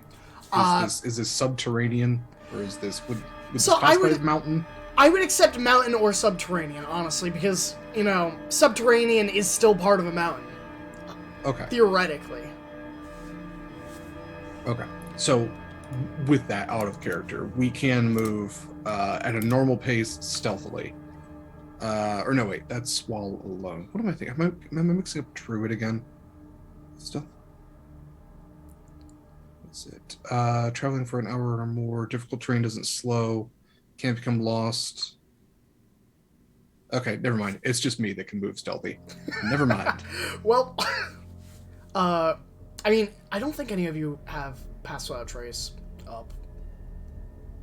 I don't have it prepared. No. Yeah, I was about to say, I think I distinctly remember someone saying, I'm going to prepare combat spells. I won't need this one today.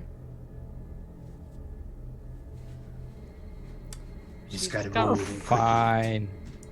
If it comes to a head, then we will Talk to him. surpass. We can send the stealthy ones ahead, and the less ones will just protect. Starlight can run fast anyways. Quick question. What category am I in? You are slow. You will be at the back. Okay. Okay, None got of it. us are carrying you. We have not prepared the papoose. I just wanted to make sure if you considered me stealthy, not stealthy. I knew where Do I you was. consider yourself stealthy? Sometimes. It is Being all able about to lie. self-actualization. Lying and stealth are not the same thing, Protus. Fine, I'm with Sinra. No, you are not. You are further back. Do not charge the head as I do. Well, I'm Be in your with grouping. me. Rhodas, I do will you need keep to them cure safe. wounds for that burn? No. Thank you. Okay. I do not understand. What is this turn of phrase? Wow, really not the time, guys. I learned it from Zed. We, Yes, we can stealthy. I will. I can change one more time today. I could maybe. I don't think they're going to be paying much attention to any wildlife. I could try something Really? that I can You make think there's noise with. Do you think there's abundant wildlife out here that I mean, they'll be less likely to notice me. Why would you be something to make noise? To let you know when you can move. I can be ahead.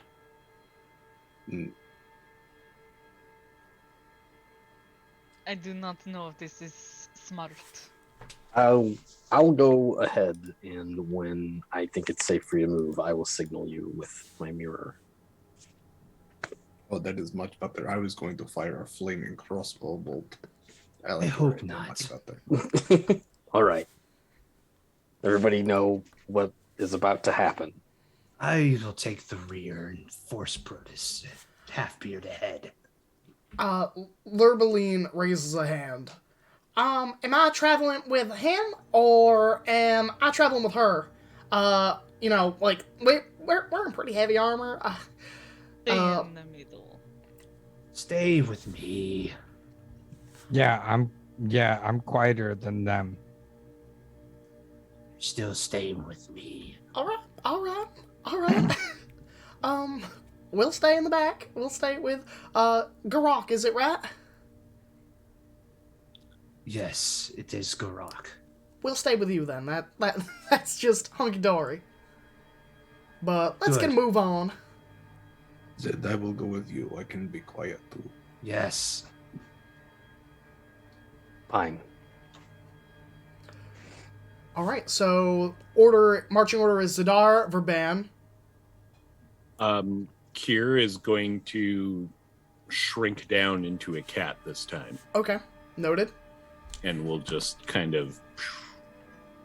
Okay, are you keeping up with Zadar and Verban, or are you Yeah. keeping... Okay. Oh yeah. So 3 of you are in front. Can I get a stealth check from all of you? All right. If any of you would like to burn a crit or a advantage, now is the time to do so. I get advantage. Anyway. It's a lot, man. 31. Zadar just vanishes. You're not I- even sure if Zadar's on this plane anymore. Just gone. I got a 23. 23? I was gonna say like, oh, how fast does a cat go? Do one of us need to carry you? Nah, you're moving 40 feet. Dang. Yeah. All right. Well, I'm going to use That's great. my recap inspiration. Oh boy. Because if I don't use it, I lose it.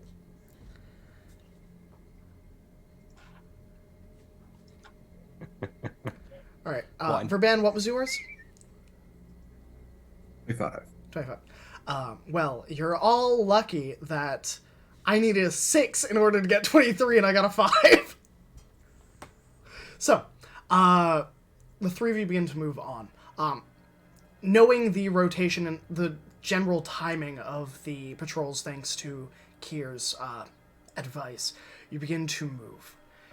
Step by tentative step.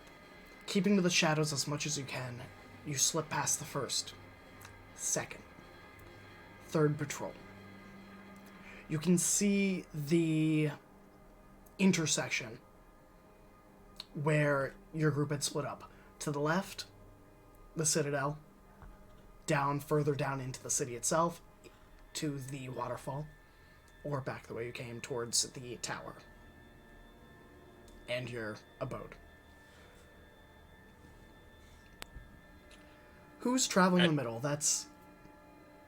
Oh. Sorry, really quick before you do that. At some point, if I see where it's going to be beneficial and easy, can I because cats can climb really damn well too, get up above them so that I can keep a better eye on the sky and hopefully warn them if anything does come down, try and mess with us?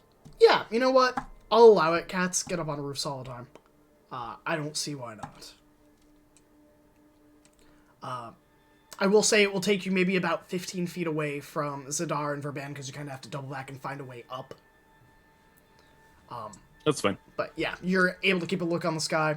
Yeah, I want to be able to watch them and then the groups behind and then this. I'm like, yeah. So as far as you can see, there are about 8 of those flying creatures that you can see within maybe 120 feet of your vision. Next group to go is... I will be at the front of this group. All right. It's Sinra, and then I think dwarves, and then I think in the back is Garak. Ambrose. Bruce is like, I stayed here! I'm behind Garak. Got it.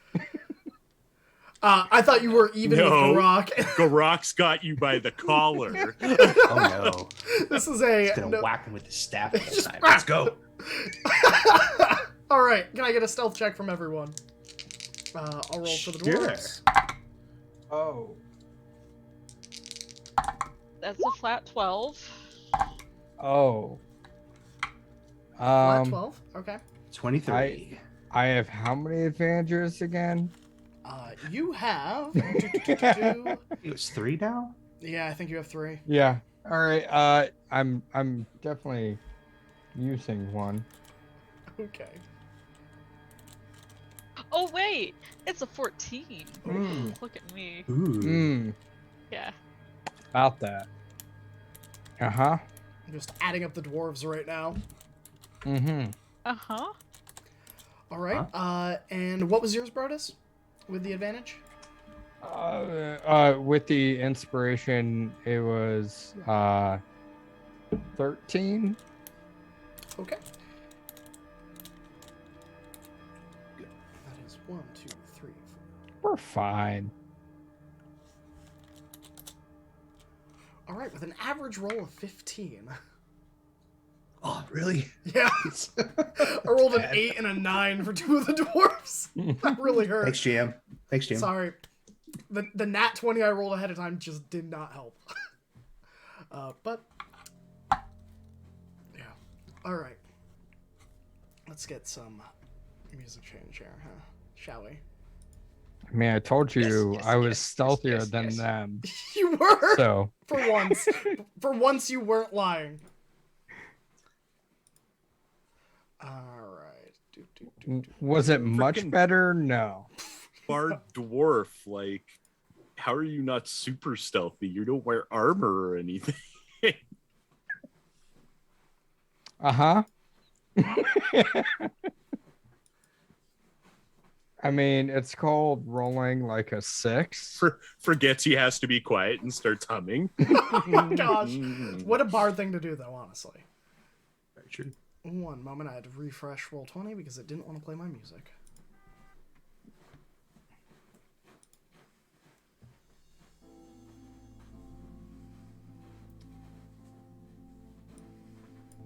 Alright. You begin traveling down the streets, with Verban, Zadar taking the lead, taking alleyways, scouting out ahead. The first group of skeletons, you're easily able to outpace and outmaneuver. The second, much like their predecessor, you're easily able to evade the imperceptive constructs and puppets of their master. Here, that is when you see, almost a moment too late, one of those winged creatures.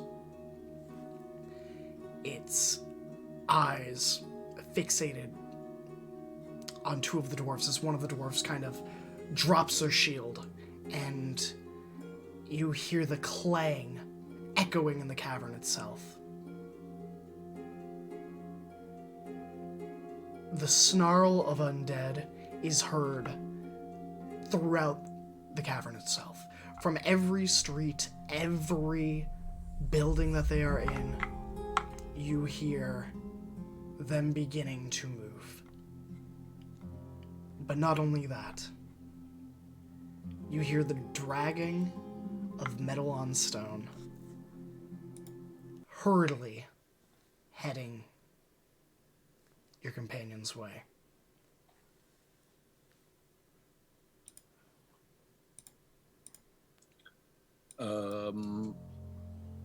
I'll just let out. Well, I don't need to make any sound because every fucking person heard that.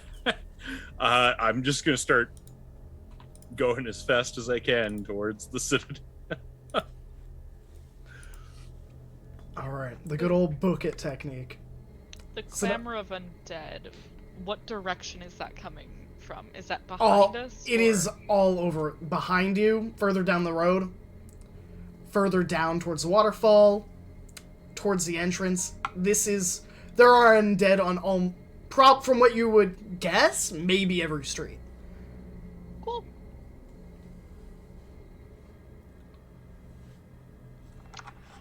What would you all like to do? Did we establish that I could carry Brodus? Was he light enough that I could? I think we established you could. Mm-hmm. Yeah, we're going piggyback style. Yeah. I'm gonna like turn and like reach to like just wrap an arm around him and lift up like under my armpit. Oh, that's a bad way for me because now I'm looking at everything like she's carrying me, but I'm looking in such a way that it's upside down as she's running. I move like, if we're sprinting, I'm like 20 feet around faster than you. So. Yeah. Mm-hmm. Which is unfortunate for the 5 dwarven companions you have who are moving at 50 feet a turn. You mean Tell that them cannon basically to fodder sprint. we brought with us? Okay, okay, so let's No, do this. Grok's gonna stick with them because he's gonna yell at him and start running, and if anybody gets close, he's gonna protect them. I would like to, if I can, sprint him closer to the group ahead and drop him off. Just Okay. drop me on the ground. Take him! That's what we do to Brodus. And then I will turn back and face the rest of the dwarves. Okay. Like I'm a sack of potatoes. I mean, you're a sack of shit, maybe. But- yeah. Pew, pew, pew, pew. Shots fired on all sides for Brodus today. Maybe I trust them to make the All smart right. call. Fair. All right. So, Verban, Zadar, you hear the clang of a shield behind you, and then you hear the snarl of undead. What do you two do as you are in the lead? I remain hidden. Smart. I will Snore. turn back. Can I see what is happening? You see Millie pick up her shield, and you see the dwarves start running towards your direction. You see Kier on one of the rooftops, leaping rooftop to rooftop, following, kind of keeping an eye out. You see Garak moving with the dwarves, keeping pace with them. You see Sinra grabbing Brodus and carrying Brodus like, you've traveled alongside Sinra long enough that, correct me if I'm wrong, this is the oh shit face, right? That you're like, No. I think it looks a little more dangerous than that. This is her stealing herself. And getting ready to do something that might be stupid. Okay, I love it. All right. Just And Brave Garak's for gonna- own good. And Garak's gonna yell using thaumaturgy at this point. So to the Citadel, like everybody, like 300 foot radius around me, is just run. Yeah, you all begin running, which is a recurring theme for you the past 2 hours. Your feet hit the pavement, hit the stone of ancient dwarf cobblestones, carrying you closer to the Citadel. The first block passes. There are 8 skeletons in your way. How do you remove them? You know what? We're gonna make this a skill check, huh? Who would like to burn spell slots to make your trip easier and or do something, as they say, crazy? Now's your chance. So there's 8 between us and the Citadel. You are at like that intersection. There are more, presumably, ahead. This And is simply a lot- the first group that got to you. Okay, and a lot more presumably behind. Oh yeah. So what I would like to do actually is to stop in my tracks and wait for everyone to pass me. And turn and take up the rear now. Garak's gonna wave a hand and no, I got this. Guardians. And he's about to cast Spirit Guardians at this point. And there are skeletons ahead. Yes. Verban would use Word of Radiance on all of them. Okay. So just as they're running, because if he can clear out that entrance to the Citadel, then he is going to then post up and prepare an ensnaring strike for whatever is flying at the ones from behind. But to Okay. at least clear skeletons, yeah, a significant Word of Radiance should take them out. All right. Any that aren't cleared by anyone else, while being carried by Senra, I want to upside down shoot Ray of Frost. Okay. I'm not even gonna make you roll. I think it's just funny enough to let you fire, and I'm gonna roll for you. Great. Well, I got your luck, a nat 1 and a 2. And I rolled with advantage. hey. Yeah, I think you're firing rays of frost. You're being jostled around, but, you know, even firing randomly when there's a swarm of creatures, you're gonna hit something, right? Yeah, it's just not the most immediate danger of something. Yeah. But it's one less skeleton. Or, you know, one slowed down zombie, you know? It still counts. Yeah. Zadar, Yeah. are you staying hidden? Yeah, it seems like everyone else has this. Okay. I mean, he'll keep moving, but try to stay hidden while doing so. Yeah. I'm gonna let your stealth roll. You get there fine. There's nothing that these things can do to detect you. With a 32 stealth. Like, 31, but yeah. 31, yeah. No matter what I roll, I cannot beat that. I can't even meet that. So, you arrive Great. there easily enough. I imagine he can't be like just standing in front of the door, like out in the open. No. Like it's, I would assume because you don't have to stop to, you know, cast or, you know, fight or defend, and you are just prioritizing getting there unseen. Mhm. I think you are actually probably the first one to get there. To Okay. the Citadel. What you would find there is a lack of undead. Great. That's what I like. The Citadel gates are open as Brodus opened them before. The massive stone and iron wrought barricades of old have opened once more. Inside are the still and mostly dead skeleton remains of dwarven defenders, garbed in ancient dwarven armor, unmoving, unstirring. And there is a large carved tunnel leading deeper into the mountain. It is not lit. The Citadel entrance itself is about 60 feet high to the ceiling. There is a stair on the far left that is like a spiral staircase that leads up to secondary battlements and kind of the crossbow arrow slits that you had seen, and presumably to the roof to get to the ballista that was on top.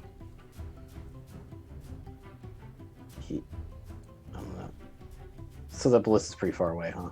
I would say it's, if you wanted to sprint, I'd say you'd get there within about 12 seconds. I'm gonna sprint for that ballista. Okay. And the ballista was loaded, as specified earlier, and then there were several shots still in a clay jar near it. So you sprint up the stairs. There is this golden-esque bronzed metalled ballista. It has this metallic bolt that's like triple the size of a crossbow bolt with like ornate, jagged, dwarven metalwork that's like almost like a spiral, like a drill head. That makes it like the arrow tip. There are about 6 more of them. It has a crank winch that presumably needed 2 dwarves, but could be done by 1. It would just be a little challenging. It's already loaded though, but that's just for reloading. Okay. Yeah, I mean, I'll post up there and wait for something juicy to shoot. All right. What would you specify as something juicy? Would you specify a flying thing, or a golem, or a dragon? Those are all pretty juicy sounding. If I see the thing that I assume was the thing making the metallic noise, or one of the flying things, I guess, or absolutely if I see a dragon. Well, no, if I see a dragon, I'm not shooting at the dragon. I don't want to draw the dragon's attention to me. Okay, good to know. But yeah. All right, those noted. other 2 things, yeah. All right, so with the word of radiance from Verban, the chilling ray, the spirit guardians from Varrock, the first group of undead are quickly dealt with, blasting their bones with radiant and cold magic. Sinra, you were falling back, and Garak was casting spirit guardians. What would you like to do? I would like to make sure that none of the undead are going to come up from behind and slaughter the slow dwarves. So I will put myself between them and anything that follows. Okay. Noted. If anything gets within melee range, is there a special action you would like to take? In theory. What about some slashes with my weapon? Is that a thing, a special thing I can do, is slice the fuck out of them? Yes. Yes, that is. Okay. Alright, so you continue onward. The second group of skeletons is about 12 or so. More and more groups kind of converging to come at you. You're about halfway to the Citadel itself. The pound of bone on pavement behind you is this cacophony of bone and just gross sounds.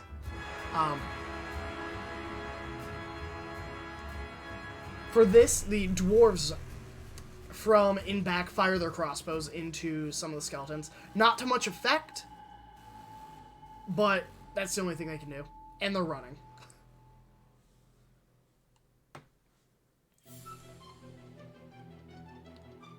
Is anyone doing Is- anything different? Is Zed posted up on the ballista? Is that near Verban? 'Cause that's like I would say, yeah. You would be able to see, as you were one of the people that saw the Citadel itself, you would probably be able to see Zed up on the ballista. okay. Verban would try to get to Zed before he can fire his ballista bolt. Okay.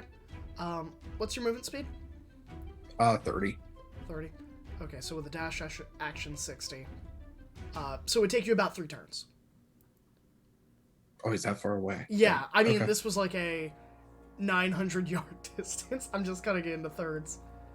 Okay. Like Kier probably would have gotten to the Citadel shortly after, not long after, to Zadar, because she took off too. Okay. So you would be the second to arrive as you were in the middle area, and then for So I would get down on the other side of the gate and trying to be looking before I'm not coming out of my cat form yet. Okay. I want to be looking to see if there's a way I can close the gate once everybody gets through. Okay. Roll me an investigation check.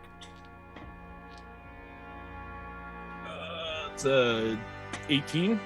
18. Much like the portcullis, this does have a winch to shut it. There are also 3 logs, or like, what are they called? Braces that are screwed into the 2 doors that can kind of interlace to create added defensive maneuvers. So those would be additional ways once you have shut the gate to kind of protect it. So I'm gonna like start shutting it Okay. and hopefully leave it wide enough so that everybody can get through, and then we can quickly finish shutting it after. All right. Roll a strength check. This isn't Ning. I'm sorry. Oh wait, Kier's pretty strong too. Never mind. This is just like straight strength. Yeah. Or athletics. That's a natural 20 for a 22. Why What do you up? all get the good rolls? I Yeah. take a picture if you want. No, I believe you. Yeah, so this is well-made dwarven machinery. Even after centuries of misuse and not use, honestly, you quickly begin to kind of roll the gates shut.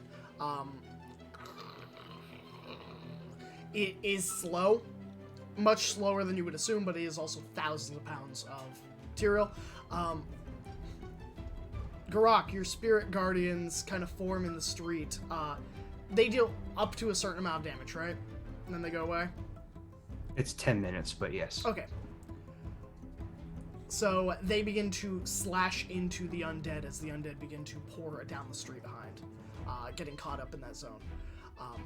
Sinra, Brodus.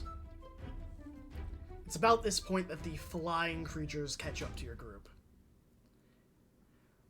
Brodus, make me an attack roll on one of them, because you are firing Ray of Cold. I was firing Ray of Frost, but I don't believe Ray of Frost. It's 60 feet range. Are they getting within Yeah, that? these things are swooping down to hit you. And your Oh. companions. Which is why I'm Yeah. letting you both get preemptive attacks, because... 24. Alright. That's a hit. All right, give me 1 second.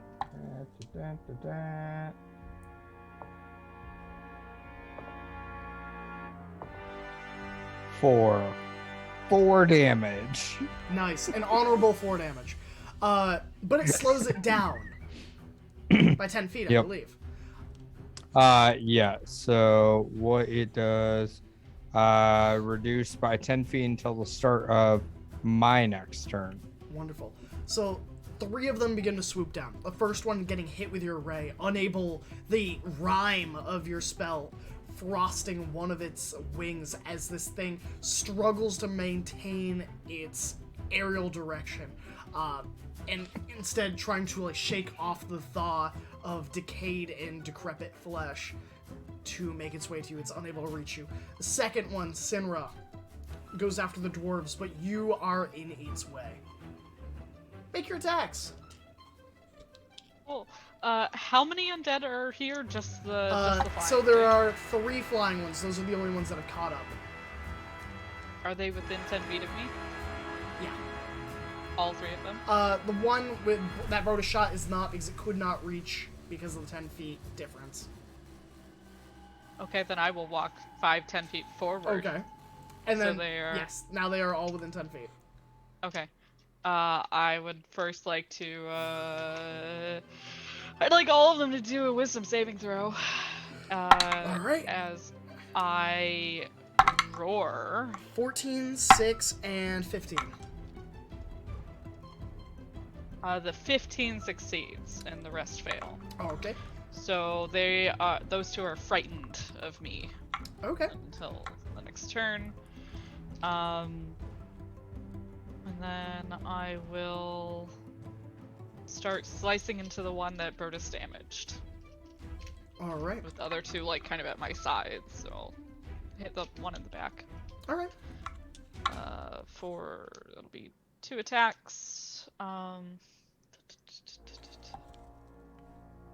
For a 20 and a 28. Both will hit. Okay. I'll just do it here.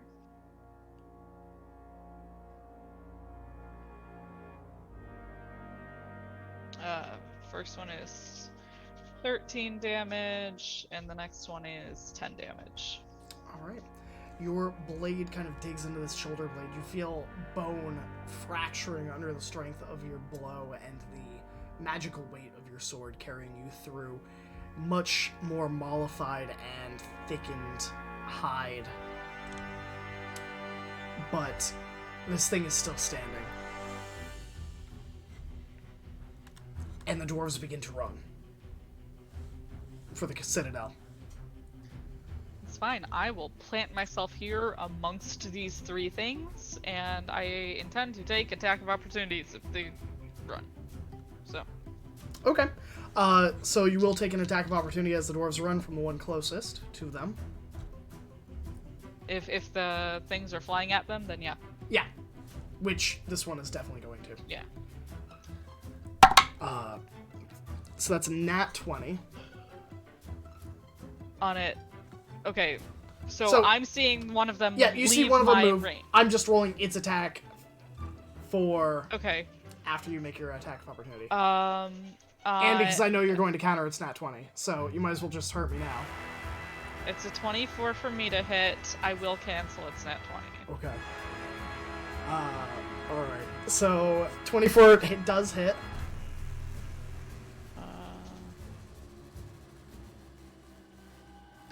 Do I want to smite? I'm gonna dump a level 1 smite. Okay. Radiant or... Yeah, radiant. Hey, you know, I just like to check, okay? Okay. These are undead, correct? You don't technically know what this type of creature It is. doesn't matter if I know. Do I roll the Yeah, it extra is undead. D8? Mechanically. Okay. Mechanically. Mechanically, it is absolutely undead. Okay. Where are all my D8s? Okay. 6. 11. 54 dice. 12 plus. I mean, you're not that far off. 14.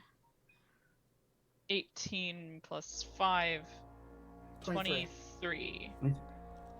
23, and I think 12 or 13 of that was radiant, if that Okay. matters. Your blade kind of slashes into this creature even as it strikes, let's see, who does it strike? Gawain, who takes 4 slashing damage. As it kind of like scratches him in the shoulder as he passes by.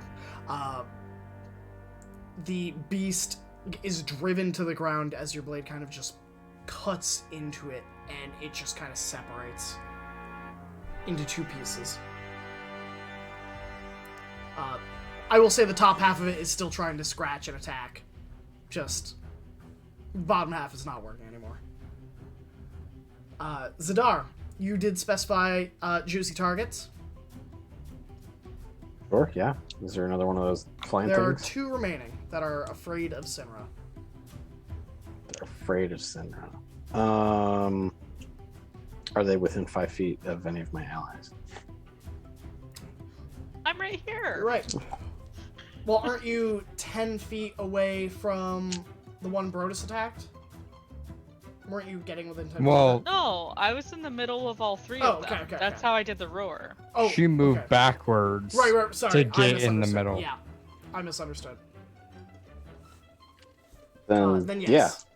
yeah, absolutely. I'll try this thing out. Let's do it. Let's use a siege weapon. All right. On Roll. thing. Could One- Verban have Yeah. gotten to Zed in that time? Yeah. Okay, cool. Then right as Zed's about to fire, Verban will just tap the ballast and go, "You got these," and he's going to cast Lightning Arrow on it. All right. Oh boy. right. Gosh, I hope that's how that spell works. You know It's what? any Rule of projectile. cool. Any projectile, yeah. Yeah, and it ranged weapon Cool. attack with any projectile can even count as a spear, Rocket. turns it into a lightning bolt, damage is 48 lightning damage. And Rocket. even if you miss, it's still going to hit something. All right. Roll. Yay. It is a 1d20 plus 3 plus your dex mod. Okie dokie. 1d20. Rolled a 4. Would you like to use a crit? Sure, I got a bunch of them. I'll do it. All right. I will critically hit with this lightning arrow. All right. Does it do the base projectile damage as well, or is it just lightning? It replaces the base projectile with 48 lightning damage. Okay. Roll your damage. I don't know if sneak attack would apply. Probably. Oh, that's why I Yeah. asked about It's the not 5 a- feet. it's not It's a- not a finesse weapon. It's a Right. ranged weapon, though, right? It is. It's a ranged weapon. Lots of finesse with that catapult. So I'm just going to do some Aim in a here. general So this is going to be, what, 8d8 plus... I get my... Do I get sneak attack? You know what? Let's go for high numbers because it doesn't matter. This thing is going to die. 12d6. Great. Like, Plus my dex mod, I assume. Yeah. So, that's going to be a thick 93 damage. you hear the Is that all? crack of lightning, and where this thing was like mid-flight, and then suddenly it just wasn't there. It was Every like creature within 10 feet has to do a dex save, or they take Every half creature? that. Oh. By Oh! Sidra. Cool. every creature. Yay. Yay! 2d8 lightning damage for every creature within 10 feet. That's a 9 for that one. What's So the it fails. DC? I guess it would be my DC, so it's a 15. Oh, I got a 21. And how much damage was Oh. it? Mm-hmm. It's 2d8, so You- did Vinny, did you already rolled d8s? Not for this. You instance of said a damage. 13, right? 15. Ah. Further Ah. back. Aren't you? You were holding me. I That's let you right. go a while ago. I didn't carry you back. Oh, that's into right, danger. yeah. Yeah, you're running it just barely ahead of the dwarves. I hope. So I rolled a 14 with 2d8. All right, so 13 damage on anyone who failed Yes. of lightning. 3. This thing, the last Actually, of the I'm- fo- oh, I'm sorry. Whether you hit or miss, each creature within 10 feet must do a dex save. Each of these creatures takes 2d8 lightning damage on a failed save, half as much damage on a successful one. So 14 for those who failed, 7 for those who succeeded. okay. 7. The third creature is still standing, flying, hovering. Who knows? Its friend doesn't exist anymore. Wow, this thing has some kick. I thought you would like that. Quick, let's load up another one. I don't think I have any more of that in me. Well, Zed I mean, the reaches for power one was of in the- you. Was in you the whole time. It was your belief. Well, I'm going to go ahead and put my belief in another one of these giant crossbow bolts I see in this pot right here, and he's gonna like grab it and like drop it in the thing. Okay, indeed, I guess. I can cast something else on that. That's fine. Yeah. Okay. Or you could just help me reload this thing quickly. Yes, another good idea. Yeah. All right, so it will take a turn to reload that. Because it's a Okay. pistol. With both of us? Yeah. Okay. Fair enough. How far away is it? How far away from... Is the creature from... Oh, sorry, from it where we are. is within 5 feet of Sinra. Yeah, but like from the distance from Verban to this creature. They are about 120, 140-ish feet. Right. Hold on, Zed. I got this one.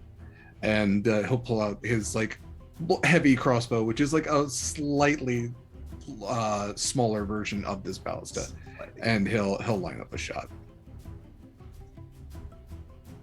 And I'm actually gonna use this crossbow's. I'm not even gonna roll in tech because I'm gonna use its fancy ability that I got from that weird little mirror guy, and just auto hit. And I'm gonna use ensnaring strike with it, so that regardless, this thing is going to hit the ground. And that's gonna be ensnaring strike's an extra d6. So it is restrained. All right. What size category? Medium. Okay, yeah. It is restrained. It takes, what is that? 14 points of damage. What does this look like? Yeah, Verban he already had his crossbow lined up. This was what he was going to do anyway. And it is one of like his trick net arrows that just kind of wraps around this thing and its wings. And whether it kills it or not, this thing is pierced and then just hits the ground like a sack of potatoes. It doesn't get up. I mean, like a sack of Brodus. Yes. Rodus I was is about made to of say that. potatoes. That is why he is undead. He is not leaving anymore. He is potato. With that, the rest of you are able to funnel into the citadel as the doors are closed by Kier. As they kind of close, Sinra, I assume you were the last person to enter. Once again, you see the horde, but at this point you do see this golem-esque creature with the giant executioner's blade marching up towards the door. It lifts its arm up and like shoulders the blade with one hand as it's far down the street marching towards you, even as this gate just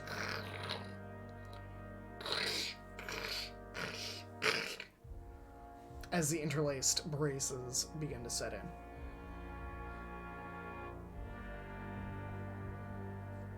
Cool. And that's where we're going to leave off for today. Okay. But you know what I would love to hear from all of my wonderful players? 3 wonderful things. Who are you? Where can we find you? And, what are some projects you're in or working on? Ooh. Share your mysteries with us. Ooh, mysteries, yes. You're probably- I'll start. I'm Trok. I played Garok, the Lizardfolk Death Cleric. One project working on is just running again, probably my 18th Curse of Strahd campaign with some friends, and I already had them going through some rough stuff already, and it's fun. I like to throw people into weird, immoral, unethical dilemmas, and they're doing great, and everyone's died already once at least, but it's all good. It's all good. They love it, and that's it for me. All right, L. Yeah, I am L, or you can find me on Twitch, Twitter, and everywhere else under L Street Gaming. I played Kier, the Tortle Wizard Druid. And you can find me on my own channel. I'm coming back from my Christmas break in a couple of days here to start streaming again. Check the Twitch for the schedule that's going to be posted soon.